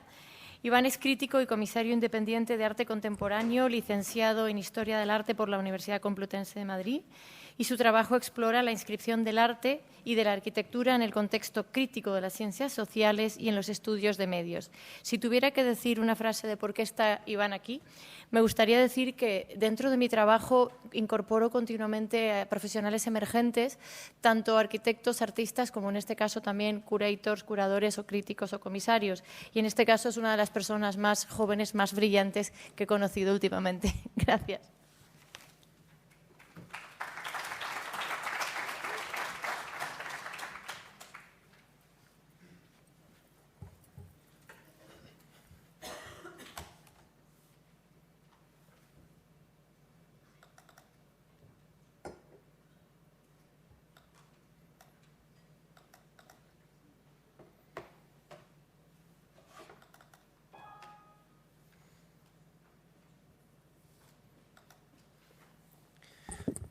Bien, ¿se me escucha bien? Bueno, antes de nada, es un reto realmente intervenir después de alguien como David y Marc, ¿no? Que son verdaderos performers y que yo creo que siempre ponen como el listón muy alto, ¿no? Siempre deja como un poco como para atrás, ¿no? Al resto de los participantes. Bueno, buenas tardes y antes de nada me gustaría dar las gracias a Begoña Morales, al Ministerio de Cultura y a los organizadores del cuarto Encuentro Internacional del Artes Acción, pero muy especialmente a la comisaria de Performance y Arquitectura, Ariadna Cantis, por haber desarrollado este proyecto. También, por supuesto, a todos vosotros por estar hoy aquí para escucharnos hablar de algunas consideraciones sobre este tema, que es el de performance y arquitectura. Trataré de ir rápido. Bien, en noviembre de 1964, Elio Itizica escribía: «El descubrimiento de lo que doy en llamar parangolé, que denomina una situación de sorpresiva confusión o excitación en grupo, marca un punto decisivo y determina una posición en el desarrollo teórico de toda mi experiencia, referida a la construcción del color en el espacio, especialmente en relación a una nueva definición de lo que dentro de esa experiencia sería el objeto plástico, o mejor dicho, la obra». Bien, los parangolés marcan un antes y un después a la hora de representar la experiencia estética. Al desarrollar Itizica una serie de acciones en las que pedía a sus amigos, a sus allegados y a gente desconocida que vistieran estas capas, estas banderas textiles de color, para desarrollar una serie de fiestas, de bailes y de relaciones diversas que trataban, a través del movimiento y de las situaciones que se generaban, modificar el sentido de la realidad y del sentido expositivo como tal. Era algo que venía desarrollando desde comienzos de la década de los 60, con otras obras como este Laberinto de Sensaciones, el Tropicalia, ¿no? Pero que en los parangolés alcanzan, yo creo, un punto culminante. ¿Qué es arte? ¿Cómo se activa la experiencia artística, estética y el contexto circundante en general, así como la noción de autoría y de artista, por supuesto? Eran preguntas frecuentes que emergían al contemplar las obras de Itizica. Alguien que, aprendiendo del movimiento antropófago, de estas obras de Osvaldo de Andrade y de Tarsila do Amaral, que de alguna manera respondían como a todos esos estereotipos brasileños, ¿no? Lo brasileño es lo festivo, el color, es lo que tiene que ver como con un cierto punto salvaje, deciden Osvaldo de Andrade y todos los antropófagos a finales de los años 20, comienzos de los 30, a decir, bueno, pues si somos todo eso los brasileños, lo seremos, pero mucho más, deglutiremos toda esa cultura y os lo escupiremos en la cara, ¿no? Yo Itizico, Lilla Clark y Lilla Papi desarrollan una serie de implicaciones que desafían las convenciones de lo que es una obra de arte y una experiencia estética. Este sentido teatral y de relaciones que reubica el contexto donde se producen será algo que queda estrechamente ligado en todo movimiento performativo a partir de este momento, al desafiar siempre el contexto en el que se produce para conectarlo con el día a día, con cómo actuamos, con qué esperamos de las acciones y qué conocimientos pueden albergar. Casi al mismo tiempo que Elio Itizica, Cedric Price empieza a desarrollar una serie de proyectos que tratan de desvincular la idea de la arquitectura únicamente con el hecho construido, con lo edificatorio, con ciertos materiales, para establecer una noción expansiva y no autoritaria que tenga que ver con una red de acuerdos, con una visibilización del contexto y de la sociedad de la que forma parte, para convertir cualquier acción arquitectónica en una performatividad de la experiencia. Es decir, en la fabricación de un pensamiento crítico que conecte realidades existentes para poder generar situaciones participadas y equipadas. esa negociación de espacio o espacio de negociaciones que estaba diciendo Pedro Gadaño o Theo Lorenz, y que yo definiría como una red de acuerdos y desacuerdos que pueden entrar en conflicto frente a todos, contando con todos. Bueno, estas son algunas de las imágenes, tanto la anterior como esta, de algunos de los diagramas típicos de Cedric Price, ¿no?, del Interaction Center y del proyecto Átomo, pero yo creo que realmente interesante es aquel proyecto que desarrolla para una piscina, aquel en el que unos clientes le piden que construya una piscina para un uso privado. Lo que desarrolla Cedric Price entonces es un mapa con todas las piscinas que hay alrededor de su casa, que son de uso público, pero también una serie de actividades que podrían relacionarse con aquellas actividades puestas en relación con una piscina. Es decir, cómo realmente un proyecto puede ser simplemente realidad de conexiones o una conexión de realidades ya existentes. Bien, ahora quiero enseñaros esto. Es una imagen casi del mismo momento. Son los Gasolins, un grupo transgénero francés que lanzaban consignas como ponerse maquillaje es un estilo de vida o nacionalización de las fábricas de lentejuelas ya, durante las manifestaciones obreras del 1 de mayo. Mi posición es que estas consignas son una red de acuerdos extremadamente políticos y que su desarrollo se realiza a través de la performance y de su puesta en escena. Todo aquello que solía aparecer desprestigiado de los debates, puedo poner ya la imagen, yo creo, ¿no?, por hora, vale, de los debates políticos, como el maquillaje, los peinados o las caricias, pasaban a serlo, a ser políticos, quiero decir, al ser representados por los Gasolins. Enmarcaban un tipo diferente de activismo, un activismo biopolítico, es decir, una escenificación por medio de las prácticas estéticas y, por qué no, artísticas, de una institucionalización social, sometida a regulaciones innovadoras. Regulaciones que permitirían la convivencia de organizaciones diversas, una eliminación de cierta urgencia marcial o militarizante que solía acompañar como a todas estas manifestaciones políticas, por una construcción social de los comportamientos individuales y de las opciones asociativas. Es decir, una serie de acciones que yo creo que se muestran de una manera muy eficaz en las prácticas performativas artísticas, con un origen muy claro en el activismo social, como el de los Gasolins que había puesto, o como en este caso. A finales de los años 50, en plena batalla contra la segregación racial y por la igualdad de los derechos civiles de los afroamericanos en Estados Unidos, el lema I am a man se convierte en la visualización de toda una serie de conflictos y deseos. El reconocimiento como sujetos a partir de una frase sencilla y directa: I am a man, soy un hombre. Un lema que pedía la igualdad de todo ser humano al margen del color de su piel y su equiparación social, judicial y administrativa. A comienzos de los años 80, Glenn Ligon adopta el lema y le da un twist diferente. Para él, para Glenn Ligon, autodefinido como un afroamericano estadounidense gay, el lema I am a man debía ser ampliado para contener una serie entera de reivindicaciones, más allá de las diferencias del color de la piel, e incluir también diferencias de credo, orientación sexual o posicionamiento geográfico. Todos somos queer, marginados o marginales. Por ello, el lema debía trascender su aplicación en un momento concreto para reapropiarlo de diversos modos. Por ello, decide pasearse de nuevo por las calles de Nueva York portando el lema y decide también fabricar una serie de bolsas de tela para que todos puedan portar esta frase y desarrollar acciones de empoderamiento. A través de ese acto performativo que todos podemos llevar a cabo simplemente adquiriendo esta bolsa, activa de nuevo el contexto en el que se mueve, el tejido social y político del momento. Entra en juego en él, activando una red de significados diferentes, variados, múltiples. I am a man se convierte entonces en el acto de conectar y explicitar todas las luchas posibles, trascendiendo sus orígenes o sus objetivos previos, expandiéndose en el tiempo y en el espacio. Este sentido de la reapropiación tiene diversos caminos. La aparición de Lady Gaga en la escena mundial hizo que muchos historiadores del arte se echaran las manos a la cabeza. Las imágenes que ella fabrica siempre se conectan con imágenes que han sido muy potentes y muy activistas en su origen. Por ejemplo, el vestido de carne de Jana Sterbak, tan implicado precisamente con lucha feminista y de empoderamiento del cuerpo. Todas estas imágenes muy vinculadas a las imágenes de Sarah Lucas y de la construcción de las drag kings. Las imágenes, por supuesto, de alteración que también habíamos visto en la presentación de Pedro Gadaño, ¿no? Alteración del cuerpo y de los cánones estéticos que tanta repercusión habían tenido a través del trabajo de Orlán.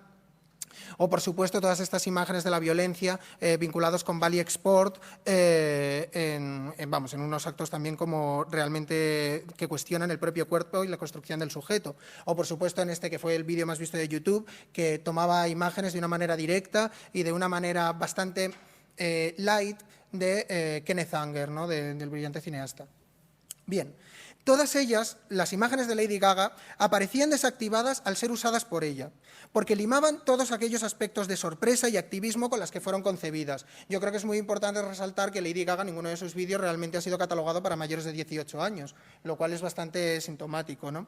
Se la espera, después de todo. Está en un contexto donde la rareza o la diferencia no es que sean aceptadas, sino que el discurso de excepción no molesto es el discurso hegemónico por excelencia.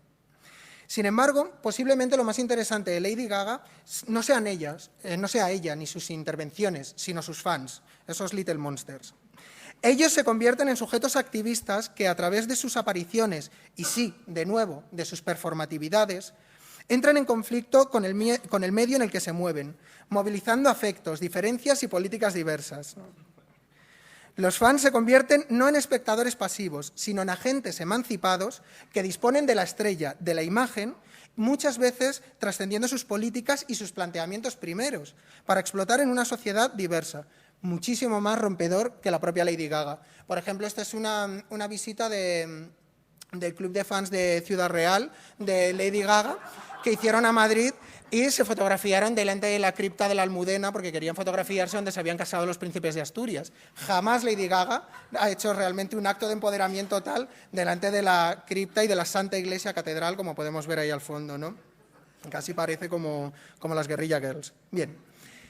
Este planteamiento es el mismo que utiliza Michael Thomas en sus cuadros, fotografías, instalaciones y performance, al utilizar toda la parafernalia típica de los films y la cultura blaxploitation, para disponer de ella libremente.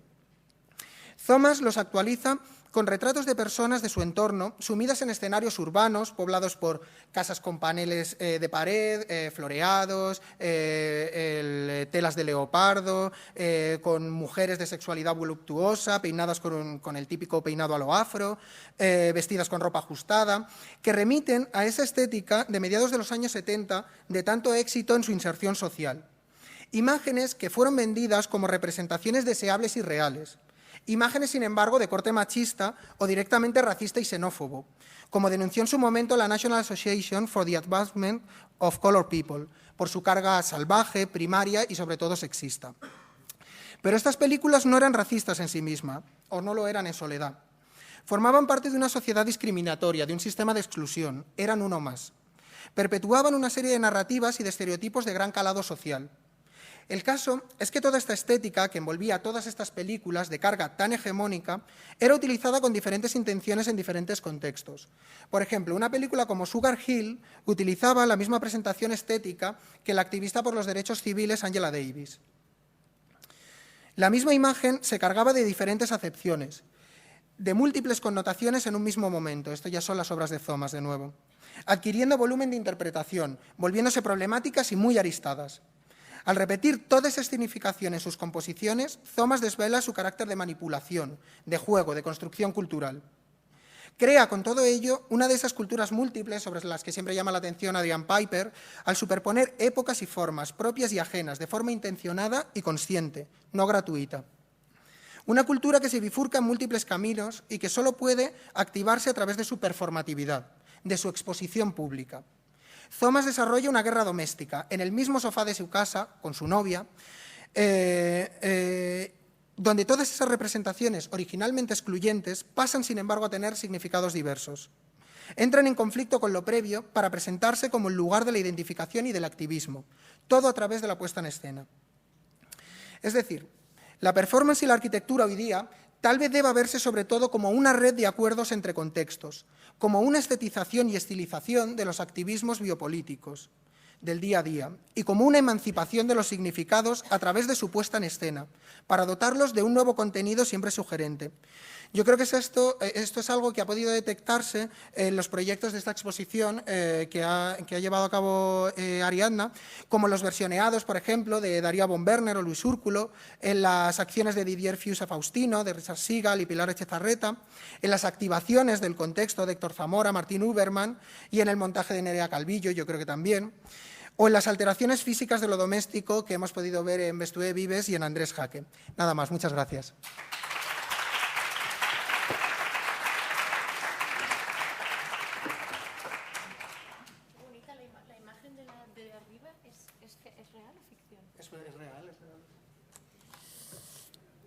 Bueno, siguiente ponente, Celina Blasco. Celina estudió Historia del Arte y obtuvo su licenciatura en la Universidad Complutense de Madrid. Actualmente es vicedecana del Departamento de Extensión Universitaria de la Facultad de Bellas Artes. Está entre nosotros especialmente invitada por ser miembro de diversos equipos de investigación de arte y arquitectura y sobre arte y diseño. Además, imparte la asignatura Arte como Diseño en el Máster de Historia del Arte Contemporáneo y Cultura Visual del Reina Sofía. Celina.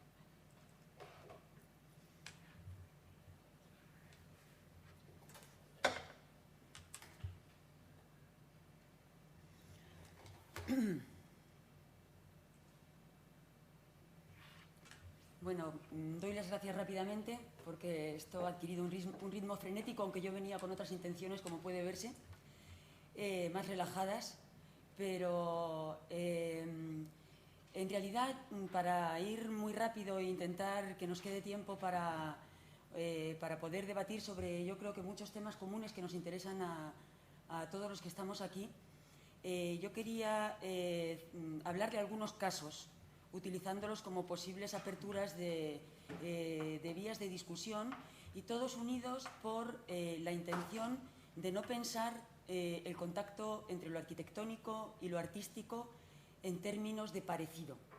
Yo creo que existe, como por una parte soy profesora de Historia del Arte, pero ahora mismo también tengo una extraña en mi vida representación institucional, pues yo observo, por ejemplo, que en la institución museo existe una especie de lo que Ángel González García llamaría bibelotización de objetos artísticos que se parecen a construcciones arquitectónicas y que resultan desactivadas precisamente en virtud de que son elegidas por este parecido tectónico, este parecido sin más, ¿no? Se desactivan en contextos museográficos. Entonces, caso 1. Voy a ir muy rápido para dejar paso a los demás y poder discutir. El caso primero sería, lo situaría en los años 60, en los años en que la ampliación disciplinar que se propuso desde la escultura, que se puede ejemplificar en la clásica lista de acciones que dan lugares a esculturas de Richard Serra, ¿no? Pues también es contemporánea a la caja con el ruido de su propia fabricación de Robert Morris que ya hemos visto, ¿no? Esta caja lo que evidenciaba es que el cubo minimal no solo podía contener el ruido de su propia fabricación, sino que ese cubo no era macizo, sino que estaba hueco y entonces podía ser rápidamente ocupado, ¿no? Como todo lo que está vacío y todo lo que está hueco. Y quien se dio de cuenta rápidamente pues fue su propio autor, ¿no? Robert Morris. Aquí lo tenemos en su box for standing, ¿no? En su caja metido con este aspecto. Y entonces con este gesto Robert Morris lo que planteaba es una cosa que se viene repitiendo aquí, ¿no? O sea que la tectónica, la construcción no es el único acto que define lo arquitectónico y que también la habitación lo es. ¿No? Antes se ha hablado aquí del uso y de la construcción, ¿no? Pues el uso sería, y en este caso el uso de ocupar un espacio verdaderamente peculiar, ¿no? Robert Morris se mete en la caja en unos años en los que disciplinarmente la arquitectura, disciplinarmente me refiero desde la historia del arte, desde la historia del arte y de la historia de la arquitectura, esas dos materias estaban totalmente separadas. Gideon, que para mí siempre ha sido un campeón de la modernidad, entre otras cosas porque es autor del libro, uno de los libros con el título más bonito, el de la mecanización toma el mando, ¿no?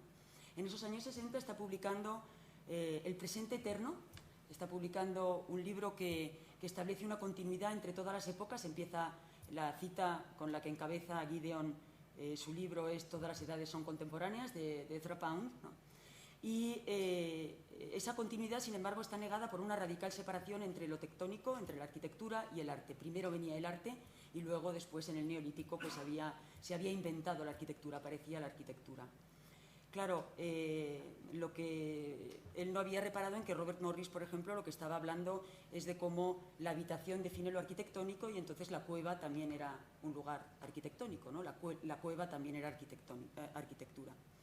De todas formas, para seguir avanzando, hay una cosa que me interesa de la cueva y la caja, que es su carácter angosto, su carácter pequeño. Es verdad que se cabe en la cueva, el artista cabe en la cueva y habita la cueva y la concibe como arquitectura y crea arquitectura, hace arquitectura en la cueva, pero la hace como artista a duras penas. En Lascaux, por ejemplo, las pinturas se concentran en los lugares de más difícil acceso, ¿no? Y en la caja, aquí Robert Morris tiene este aspecto patibulario, ¿no? Este aspecto pues, bastante siniestro, ¿no? Este aspecto descuidado, inerte, que hace que la caja tenga pues, verdaderamente las connotaciones del ataúd, ¿no? de la caja mortuoria. Si hay algo que a mí siempre me ha recordado esto, es a una especie de sarcófago puesto de pie, ¿no? En el ámbito de la ciudad, su lugar yo siempre lo he visto como el cementerio y solo imagino un contenedor más pequeño, la urna de las cenizas, que además no casualmente pues, implica la pulverización del cuerpo, ¿no? Pero bueno, aquí lo tenemos con este aspecto y verdaderamente esto, pues aquí habría una interminable lista de obras artísticas como la del artista belga metiéndose trabajosa y dolorosamente en un habitáculo pequeñísimo, también cubo convertido en caja, en el que, bueno, esto es solamente un frame de una performance, vamos, de un vídeo, se mete, lo mueve desde dentro, sale, se sube a otras cajas, ¿no? Es un trabajo doloroso, es un trabajo de sufrimiento, es un trabajo de inaccesibilidad, que yo creo que también en el fondo esconde una reflexión sobre una experiencia de la arquitectura igualmente restrictiva, igualmente de la arquitectura, disciplinarmente definida como arquitectura, igualmente restrictiva, igualmente impositiva, igualmente desgraciada, en definitiva, ¿no? Caso 2. Esta sensación de incomodidad, esta sensación de desasosiego, esta sensación de claustrofobia, yo pienso que está detrás de las acciones como las de la primera imagen que hemos visto de Gordon Matta Clark, de la necesidad de tapar la arquitectura o de destruirla. O sea, yo creo que hay mucha rabia. Toda esa idea de que una arquitectura es la de la caja y la del cajón, pues la verdad es que genera, dentro también de las micropolíticas, ¿no? O sea, yo creo que las acciones artísticas que son numerosísimas, que proponen la destrucción o el taponamiento de la arquitectura, son una salida a esa situación, a esa experiencia negativa de la arquitectura, ¿no? Restrictiva, normativa, encerrada y luego muy objetual, por otra parte. Bueno, solo dos ejemplos, uno fundacional, ¿no? La célebre acción del lleno, ¿no? Le Plain, o, por ejemplo, Martin Creed llenando de globos en diversas situaciones e impidiendo el acceso a lugares también de museos, ¿no? Tapar o destruir. Destruir también, aquí ha aparecido Chris Barden. Estoy utilizando todo el rato acciones y experiencias artísticas que deliberadamente no se soportan con el parecido, ¿no? O sea, que son antitectónicas o anticonstructivas, diríamos. En esta famosísima de destrucción de la Samson, de la Henry Art Gallery de la Universidad de Washington, la pequeña sala de exposiciones de la Universidad de Washington, el aumento del número de visitantes era directamente proporcional a la destrucción del edificio, porque cada vez que entraba un visitante, estas vigas apretaban las paredes laterales y entonces el edificio se acababa destruyendo, ¿no? Pero también me interesan contemporáneamente este tipo de obras que a mí personalmente la única experiencia que me parece, diríamos que como positiva, de este planteamiento artístico de destrucción o de taponamiento de la arquitectura es que verdaderamente se trata de objetos artísticos que funcionan. O sea, yo esto lo veo como un cuadro vudú, ¿no? Es un cuadro enorme en el que Russia, sí, por supuesto, tiene que ver con sus fire paintings y tiene que ver con su serie y sus preocupaciones, pero el hecho de que estuviese incendiando el Los Angeles County Museum, que era uno de los primeros museos de arte contemporáneo que suscitó las iras de los espectadores y de los usuarios precisamente por su arquitectura, por lo feo que era, ¿no? pues me parece que es eso, vudú es magia simpática, y entonces es pintura, pero es arte que funciona, y eso me parece interesante. Muy rápidamente, como no quiero terminar solo con una visión, nada más lejos que de mi intención, que terminar con una visión negativa y siniestra de las acciones artísticas que plantean reflexiones sobre la definición de lo arquitectónico, me gustaría subrayar una serie de acciones que a mí me gustan especialmente por la sencillez de los dispositivos que utilizan. La delimitación esencial del espacio de convivencia, la delimitación esencial, la delimitación también discreta, que lo que hace es que lo que verdaderamente adquiera importancia sea la acción de encontrarse, ¿no? La acción que ocurre dentro de ese espacio. Aquí tenemos a Boyce encontrándose por fin con James Lee Byers, ¿no? en una alfombra. O, por ejemplo, espacios también de encuentro delimitados de una manera muy sencilla, espacios de conflicto, pero espacios de conflicto y de ingenio en la resolución de los conflictos, como Chaplin situándose siempre detrás del árbitro entre el boxeador, los rings de Jacobo Castellano, esto es una obra pequeñita. Y luego me hace muchísima ilusión que haya venido Cristian Fernández Mirón, porque casi no nos conocemos, y yo había elegido esta obra, que es una obra suya muy sencilla, que a mí me recuerda también a los Juegos de la Rayuela, y es una obra sencillísima, de nuevo, con esta idea de que, precisamente por su sencillez como dispositivo, pues activa la percepción de lo que tiene como espacio para el encuentro, para el afecto, ¿no? Para, de nuevo, pues en distintas variantes, las micropolíticas que señalabas tú, Iván. Esta es una delimitación de un espacio reservado para quien quiera besar al artista, ¿no? Que luego se reflejó en una publicación. De todas formas, está también aquí Julia Espínola, que yo también pensaba que todo su trabajo tiene que ver con esta reflexión artística sobre el cuerpo, no trasladada literalmente sobre el cuerpo espacialmente, no trasladada literalmente a una obra tectónica o constructiva, que me parece también muy interesante. Si tuviésemos tiempo para debatir, seguro que sería pues interesantísimo. Y para terminar, el último caso sería esta obra de Cyprien Gallard del año pasado en el KB de Berlín, donde está el cubo, ¿no? Está la caja, el cubo caja, en forma de cajas de cerveza, de botellas de cerveza turca, construyendo una pirámide perfecta, que solo es perfecta 5 minutos antes de la inauguración, porque su uso implica, o sea, es pura entropía, ¿no? Es una pirámide a la que se puede subir, sentarse, fumar, tomar cerveza. Creo recordar que la entrada del KB cuesta unos 4 euros, mientras duró la exposición era el bar más barato de Berlín, y entonces efectivamente pues, se llenaba de gente que iba a compartir una experiencia performativa que se activa con el público. Eso me parece interesante y también ha sido señalado aquí, que no necesita tampoco de una performance añadida para activarse, sino que se activa con el público, y yo creo que eso impide la vivelotización a que me refería al principio de los objetos artísticos, arquitectónicos, cuando se sitúan en la institución museo, ¿no? Y nada más. Muchas gracias.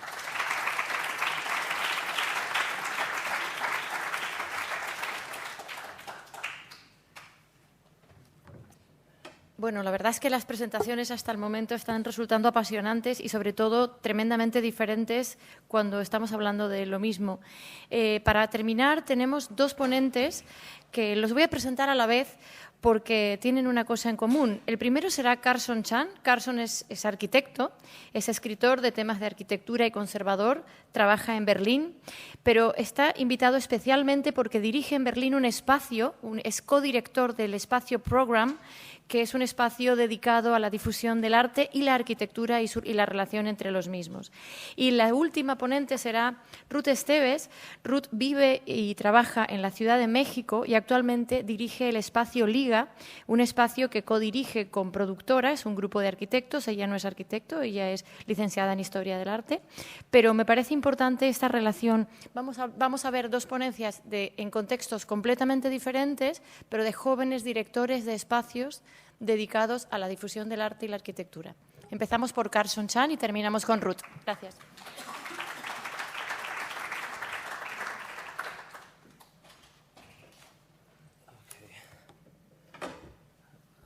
So I guess while I'm getting this ready, I'd just like to thank the Ministry of Culture and, of course, there we go, Ariadna for organizing this wonderful evening. Is this working?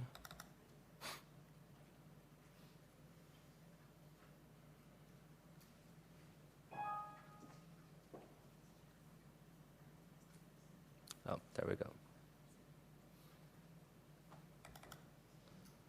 Okay, now, which one is it? This one? This one? Perfect, thank you. And so now that we still have that image of the Cyprien Gaillard installation that in our head, I think it's a great segue to what I'm going to talk about, which is a little bit different than this talk exhibiting architecture. I've kind of retrofitted it for the evening, another talk. But the idea that an artistic structure in the shape of a pyramid that can speak about monumentality, about ruin, about consumption. The beer was all Turkish beer, so that it was in a German setting, I think, has another resonance as well.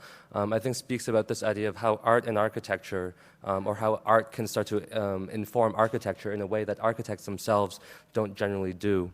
I can start with my background. I studied architecture, design first, and then history and theory of architecture.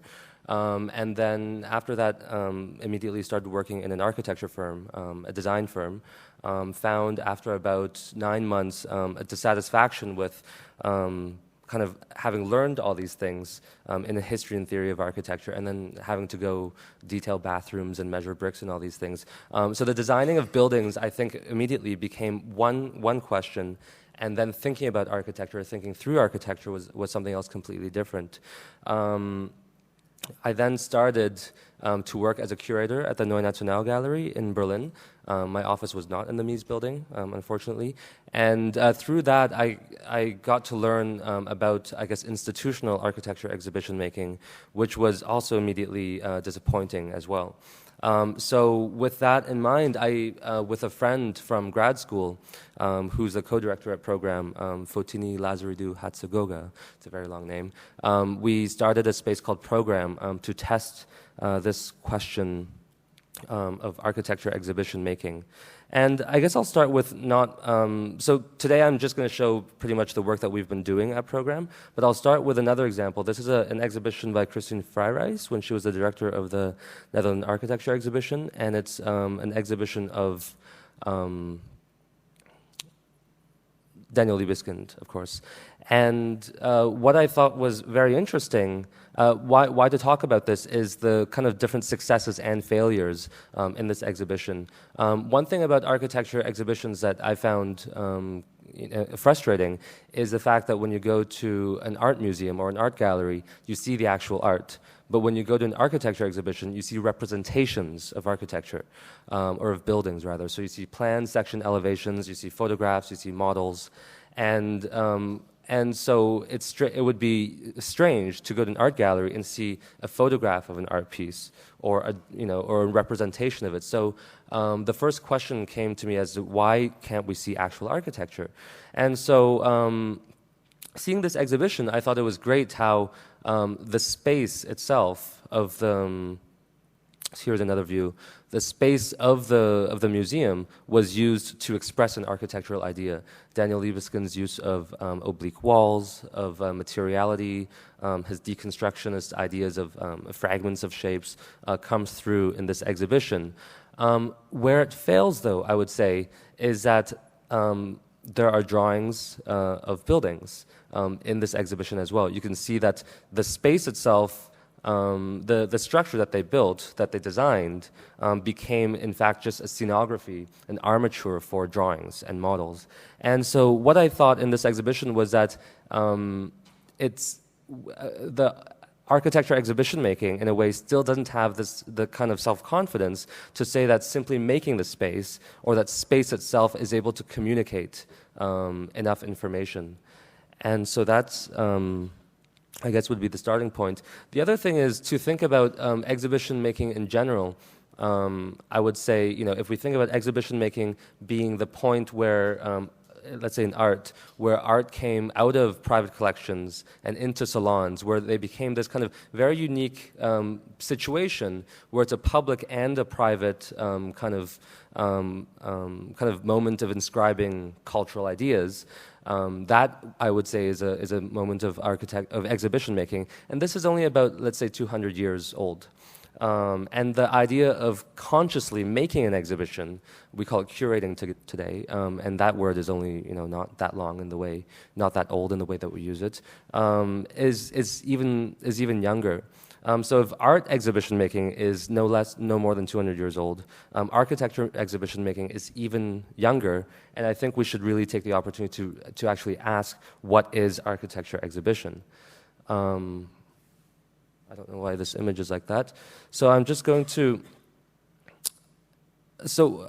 before going into it, I would try to trace back at what point did we start to make architecture exhibitions in the way that we know them now, which is largely plan, section, elevation, photographs of buildings. And one can understand the very different reasons for architecture exhibition making, and promotion is a large part of it. PR for kind of new buildings that are built is a part of it. But another part is, I would say, we can date back to the Beaux-Arts education. Let's say the 17th, 18th century education of architects at the Beaux-Arts school in Paris. Why this is because the Beaux-Arts education, in fact, systematized the way that architecture is largely taught today in Europe, and very much so in the States still. And what happened in those early days of architecture education, or the systematization of architecture education at the Beaux-Arts, where students had a series of exams, équisses and charrettes, and they were asked to produce designs and then show them in galleries. And these were done for the purpose of grading and matriculation. So basically, there were no other ways that students were kind of called for attendance, but through these exams, through these presenting drawings. And I thought that I had images of those, but I don't. But the way that those exams were carried out were, in a way, very dogmatic. Everyone had to draw on paper, and the plans and sections and elevations had to be done in a certain way, and they were put into these gallery spaces. What's interesting is that they were the same spaces that the art students at the Beaux-Arts, the painting students, the drawing students, had their exhibitions as well. So for the painting students, the idea of exhibiting something in a room was kind of understood then as an exhibition. I think where the kind of conceptual slippage happens is where these architecture students put things up for adjudication. It seems like an exhibition, and then that tradition has somehow carried on. So the question is of what an architecture exhibition is. I would actually start by asking what is in fact architecture? How can we find architecture that we can exhibit in a gallery? And so many of the presenters today have spoken about architecture performances in the wider kind of urban scale, but I will talk about gallery-based or museum or gallery-based exhibitions. So the first thing of questioning, as I said, why is it that when we go to a gallery to see an architecture exhibition, we see representations? So then I was thinking, how do we show architecture without representing it? How do we, in fact, just simply show architecture? And so that we had to develop for our exhibition space a new definition or a definition of architecture that allowed things to be exhibited inside. There have been many examples of one-to-one scale of buildings being built for exhibitions. The 1932 famous Mies van der Rohe one, where he had something like 12 full-size houses in a hangar, to kind of things like even the Hansaviertel in Berlin, where actual apartment buildings and actual buildings were built for the reason of exhibition. Without the kind of funding and other kind of structures necessary for that to happen, how do we do it in a smaller scale? And so the idea is that architecture we can term as not buildings, and that's the first thing that I want to make clear, that there's a difference between buildings and architecture. Not all buildings are architecture. Many buildings are simply buildings. Just like if I were to make a painting, not as an artist, it would simply be a painting and not art. And that added to the point that most buildings, in fact, aren't built by architects, but by engineers and developers. I think the statistic in the States is that, less than 10% of all built structures have ever been looked at by architects. So why are we talking about buildings in that sense? So how we can define architecture is perhaps the spatial practice of a body of knowledge that deals with politics, economics, context, history, and so on and so forth. So anyway, Pedro talked about use and construction. I would extend that to say any kind of spatial practice in general. And I'm just going to go through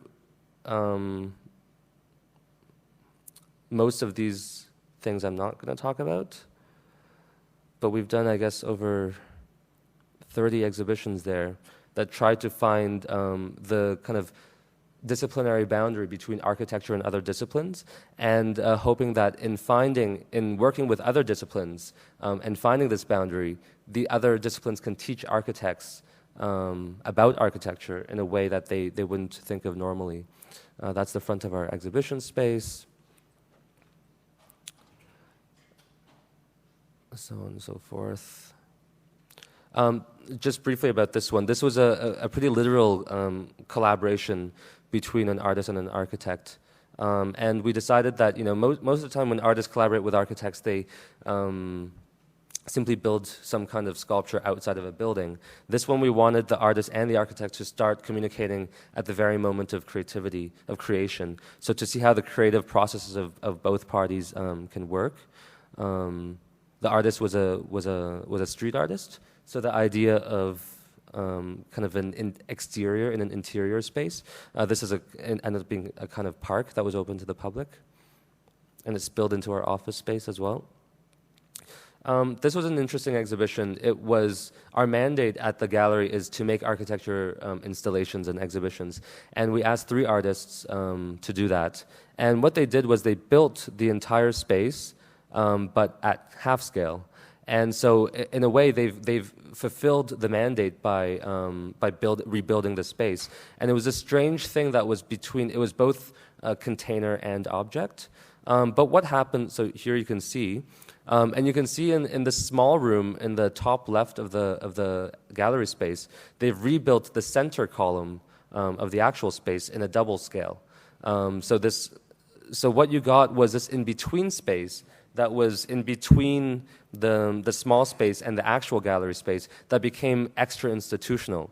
So if the gallery was reproduced already, this space in between the 2 programs becomes non-institutional. And so they used this to do things that we would normally not do. So they kind of built a structure, they built a river of blood, and so on and so forth. This is, in terms of performance, we thought there are many. This is, in a way, a reaction to an exhibition also at KW in Berlin, and to one, I think, in 2002 by A.L. Weizmann about Jewish settlements or Israeli settlements, rather, in the West Bank. And we had wanted to do an exhibition about that, but learning about it from abroad, not being there, it's always a very abstract situation of understanding occupation. Without going too much into it, we invited Ariel Reichman, who's Israeli. He was a soldier, he became an officer, he was also in the Battle of Jenin in 2002, killed many people, and became an artist afterwards. And we decided to have him occupy us, in fact. So then he occupied the gallery. He worked, kind of controlled the access. He lived there. He controlled the sound volume. He had people come visit him. And the idea of doing this was, at what point does a simple act of habitation become occupation? At what point does territory start to, at what point does space become territory? Was a question of that. He had people come over, built his own eating space, dining space. Maybe I won't talk about this one to keep it short. This is, I will end with this one. This is an exhibition by Emil Karilla. He is a Finnish artist, and he wanted to work with people that create the institutional power for what we understand as architecture and space. He's done this exhibition 3 times before, once in a museum in Finland, another time in Lithuania in a gallery, and this is the 3rd time he did it with us a few years ago. And it's an exhibition that he does with the cleaning staff of the institutions that he works with. And in all cases, they've all been women, which is kind of interesting. So they're all cleaning ladies.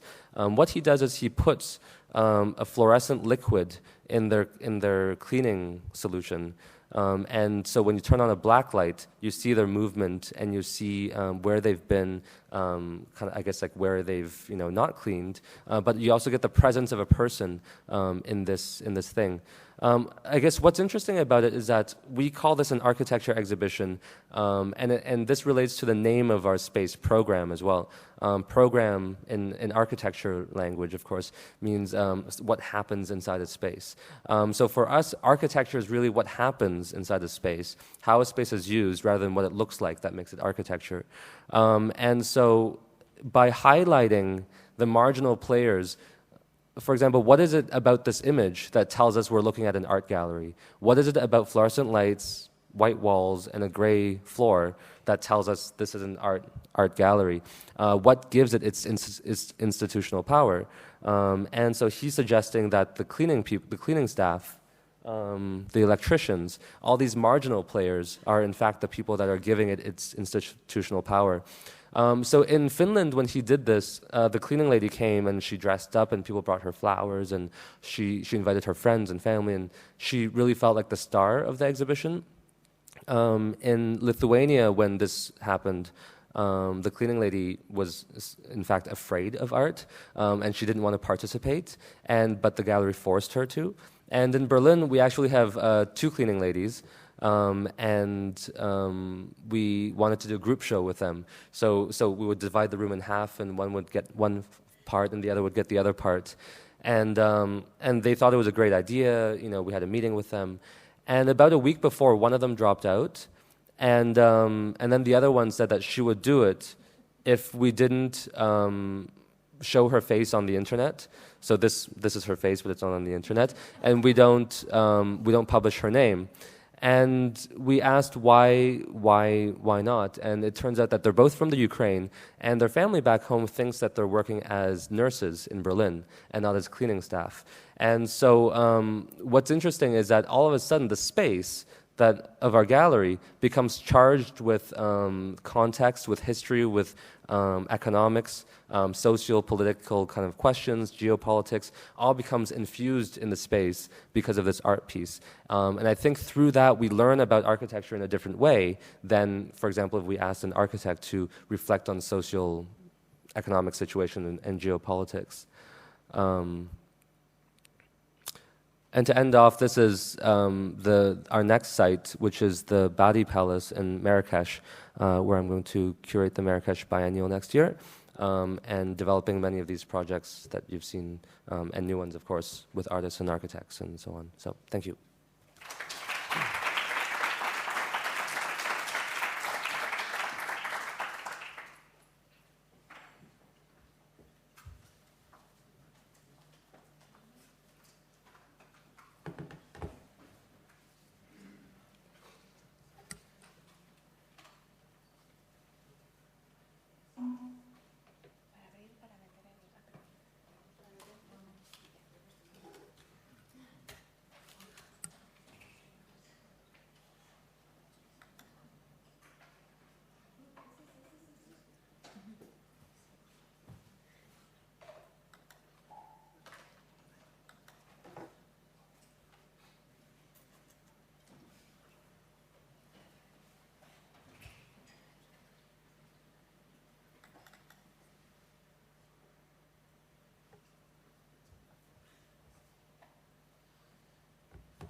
Bueno, como decía Ariadna, efectivamente creo que muchas de las cosas que ha cuestionado Carson tienen muchísimo que ver con lo que voy a hablar yo ahora mismo. Yo, en realidad, mi experiencia siempre ha sido como comisario de arte contemporáneo. Relativamente, llevo solamente apenas 8 meses, casi un año, con un proyecto que hicimos entre el despacho productora y yo misma en la Ciudad de México, dedicado a arquitectura. Y en nuestro caso concreto, y sí me gustaría puntualizarlo porque creo que es importante, está enfocado a oficinas emergentes latinoamericanas, pero sí está enfocado quizás a un tipo de arquitectura más tradicional.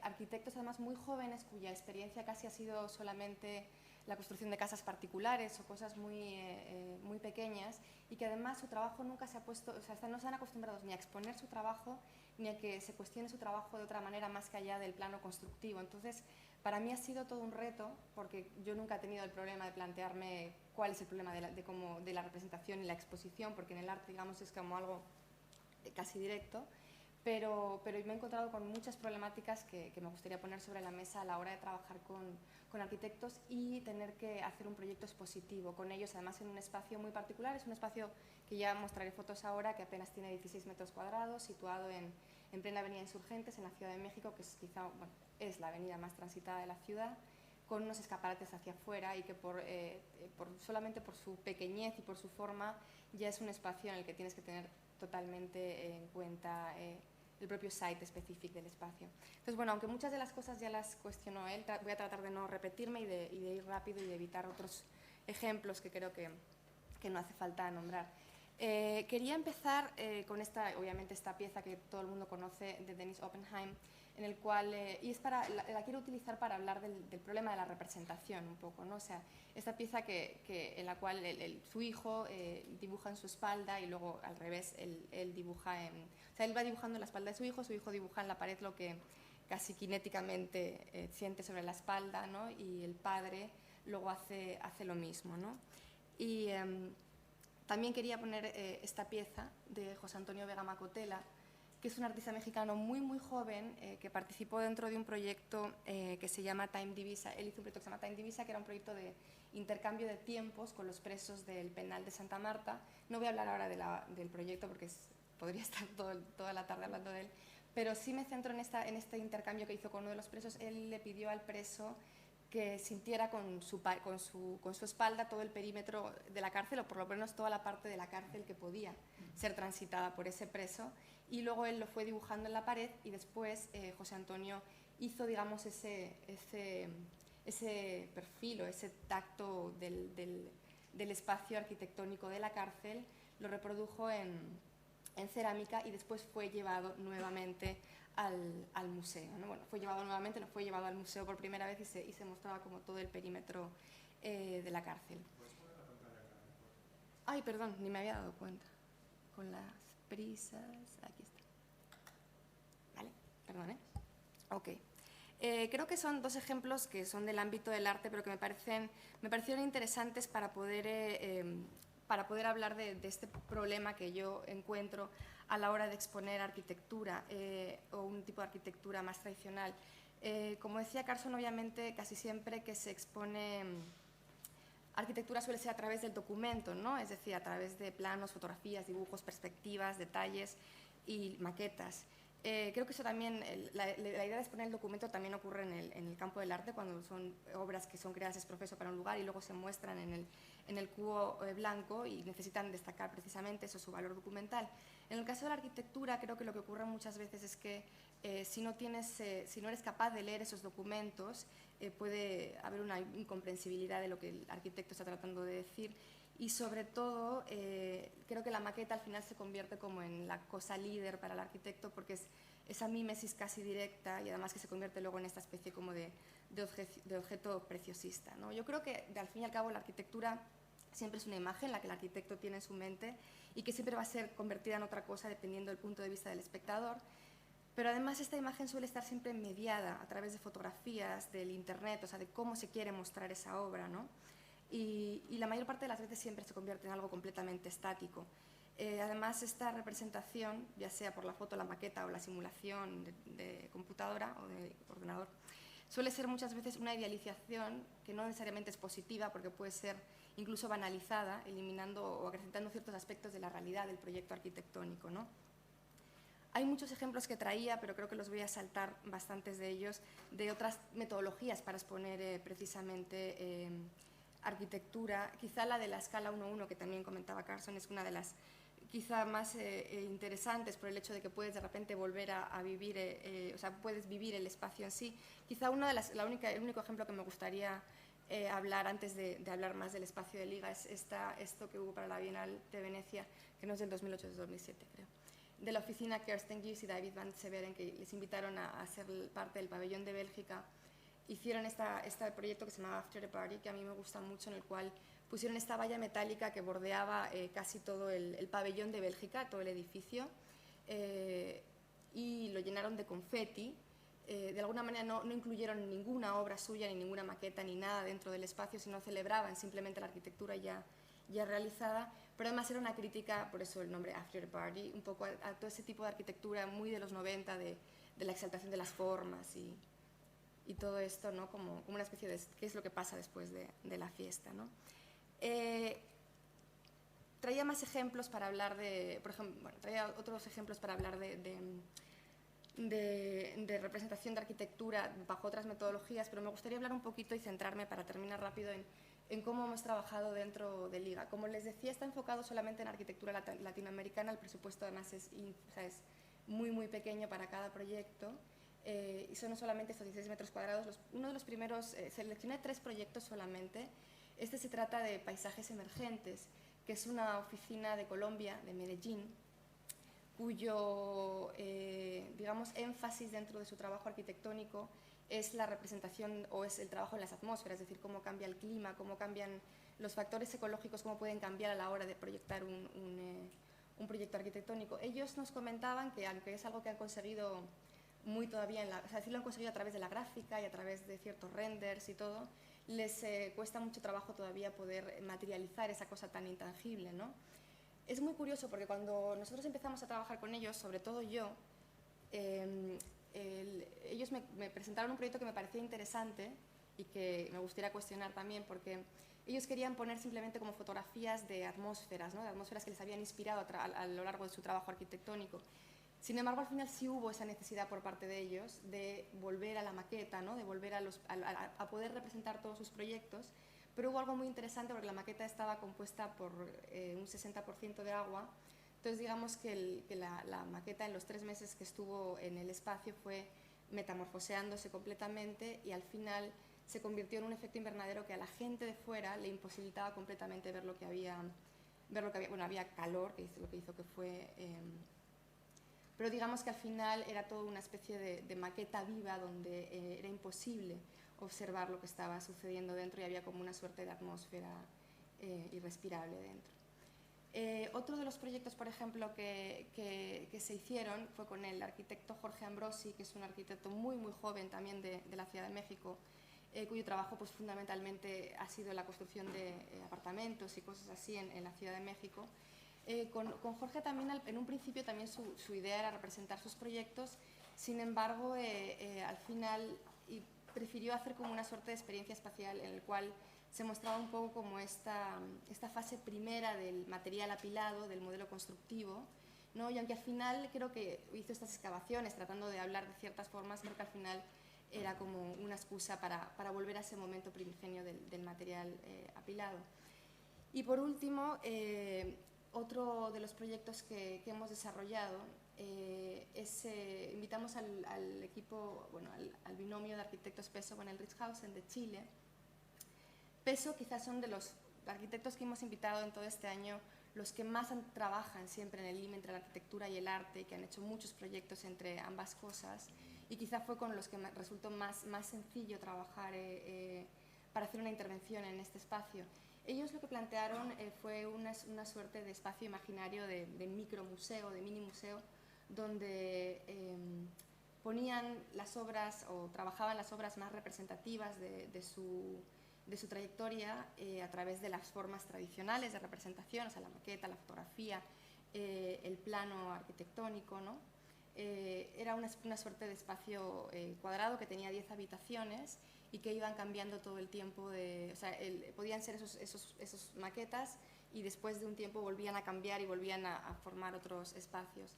Cuando nosotros mandamos estas fotografías a prensa, todo el mundo, porque además fue el primer proyecto que hicimos, todo el mundo pensaba que habíamos inaugurado un museo en la Ciudad de México dedicado a arquitectura, pero en realidad, bueno, ese es el espacio de ligas, es lo que construyó Peso dentro, el espacio arquitectónico que se veía también desde las ventanas de fuera, pero en realidad se trataba de un espacio a escala, esta Sofía Nordishausen, y esta foto la mandamos posteriormente, ¿no? En el que se ve casi como una suerte de Alice in Wonderland, en el que está, digamos, asomándose dentro de la maqueta.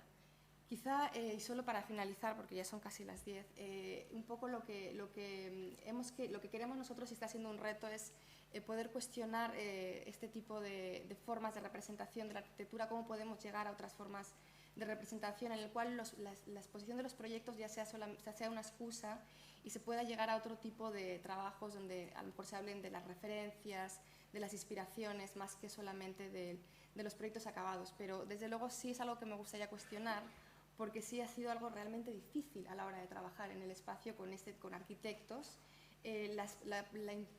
No quiero decir la incapacidad o la imposibilidad, pero la sujeción que tienen a esa maqueta, esa como utopía de lo casi perfecto, ¿no? Que puede ser su trabajo, y la dificultad que tienen a que eso se cambie hacia otras cosas, ¿no? Entonces, creo que es importante porque creo que que los arquitectos que construyen, de alguna manera también hacen el mundo, ¿no? Están haciendo el mundo, y creo que es muy importante reflexionar sobre el tipo de trabajo que están haciendo y encontrar otras formas de representación que no sea exclusivamente esta manera de hacerlo.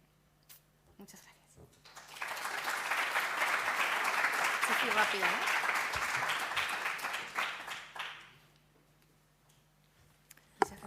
Oh, genial. Bueno, como era de esperar, nos quedan solamente 10 minutos para establecer una conversación. No sé si será posible, no sé si alguien quiere hacer alguna pregunta o alguno de los artistas, arquitectos, participantes quiere decir algo. Estáis todos invitados. En realidad ahora toca que todos subáis aquí, pero como solo quedan 10 minutos... ¿No? ¿Nada? ¿Estáis muertos y nos vamos a tomar una cerveza? ¿Sí? Pues dice por aquí, ¿no? ¿Pregunta? Pues vente aquí conmigo. Pero no sé si te va a oír. Hay unos micrófonos inalámbricos. Venga. Bueno, yo quisiera, mi pregunta es un poco si como arquitectos podemos dejar la pregunta de performance y arquitectura abierta por un rato.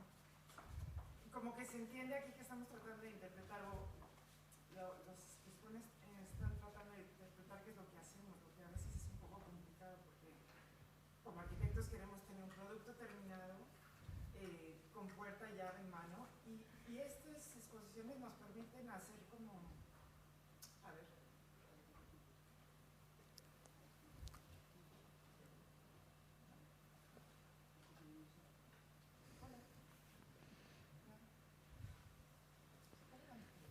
¿Te pones aquí conmigo? no, entonces dejar esta pregunta un poco abierta, quizá por unos meses o algunos años. Yo creo que los trabajos que se presentaron de algunos arquitectos que han hecho instalaciones y performance es parte de un proceso, ¿no? Lo que permite estas exposiciones es desarrollar o empujar una idea o un cruce de ideas y concretizarlo en un momento puntual, pero no significa un proyecto terminado, afortunadamente, o por lo menos así lo quiero entender yo. Me gusta mucho la presentación de Marc y David, porque te hacen reír de una manera muy ansiosa, ¿no? O sea, te ríes, pero a veces te muerdes los dedos como, ¿qué estamos haciendo? Quisiera a lo mejor esto. Yo creo que, desde luego, comparto plenamente que esto es una conversación abierta. Como decíamos al principio de la tarde, esto es un proceso, estamos en un momento de cambio, estamos en un momento en el cual hay un resurgir, utilizando las palabras de Pedro Gadaño, ¿no? Como el resurgir, el auge the rise again of performance architecture, de la utilización del lenguaje performativo y de la acción por parte de arquitectos emergentes o no tan emergentes, pero creo que hay que esperar. Yo insisto y no pretendo que con estas charlas de hoy, de esta tarde tan fascinante, por lo menos para mí, no pretendo conclusiones, pretendo iniciar una conversación abierta. Y para cerrar, si no hay nada más, simplemente me gustaría hacer como un recorrido desde el hilo conductor y una explicación brillante y académica de Pedro a los ejemplos de los trabajos realizados por los alumnos de Theo Lawrence en la Architectural Association, pasando por los ejemplos enseñados por Marc y Bestué, que nos han hecho reír, pero también nos han hecho pensar, a las explicaciones que nos ha dado Iván.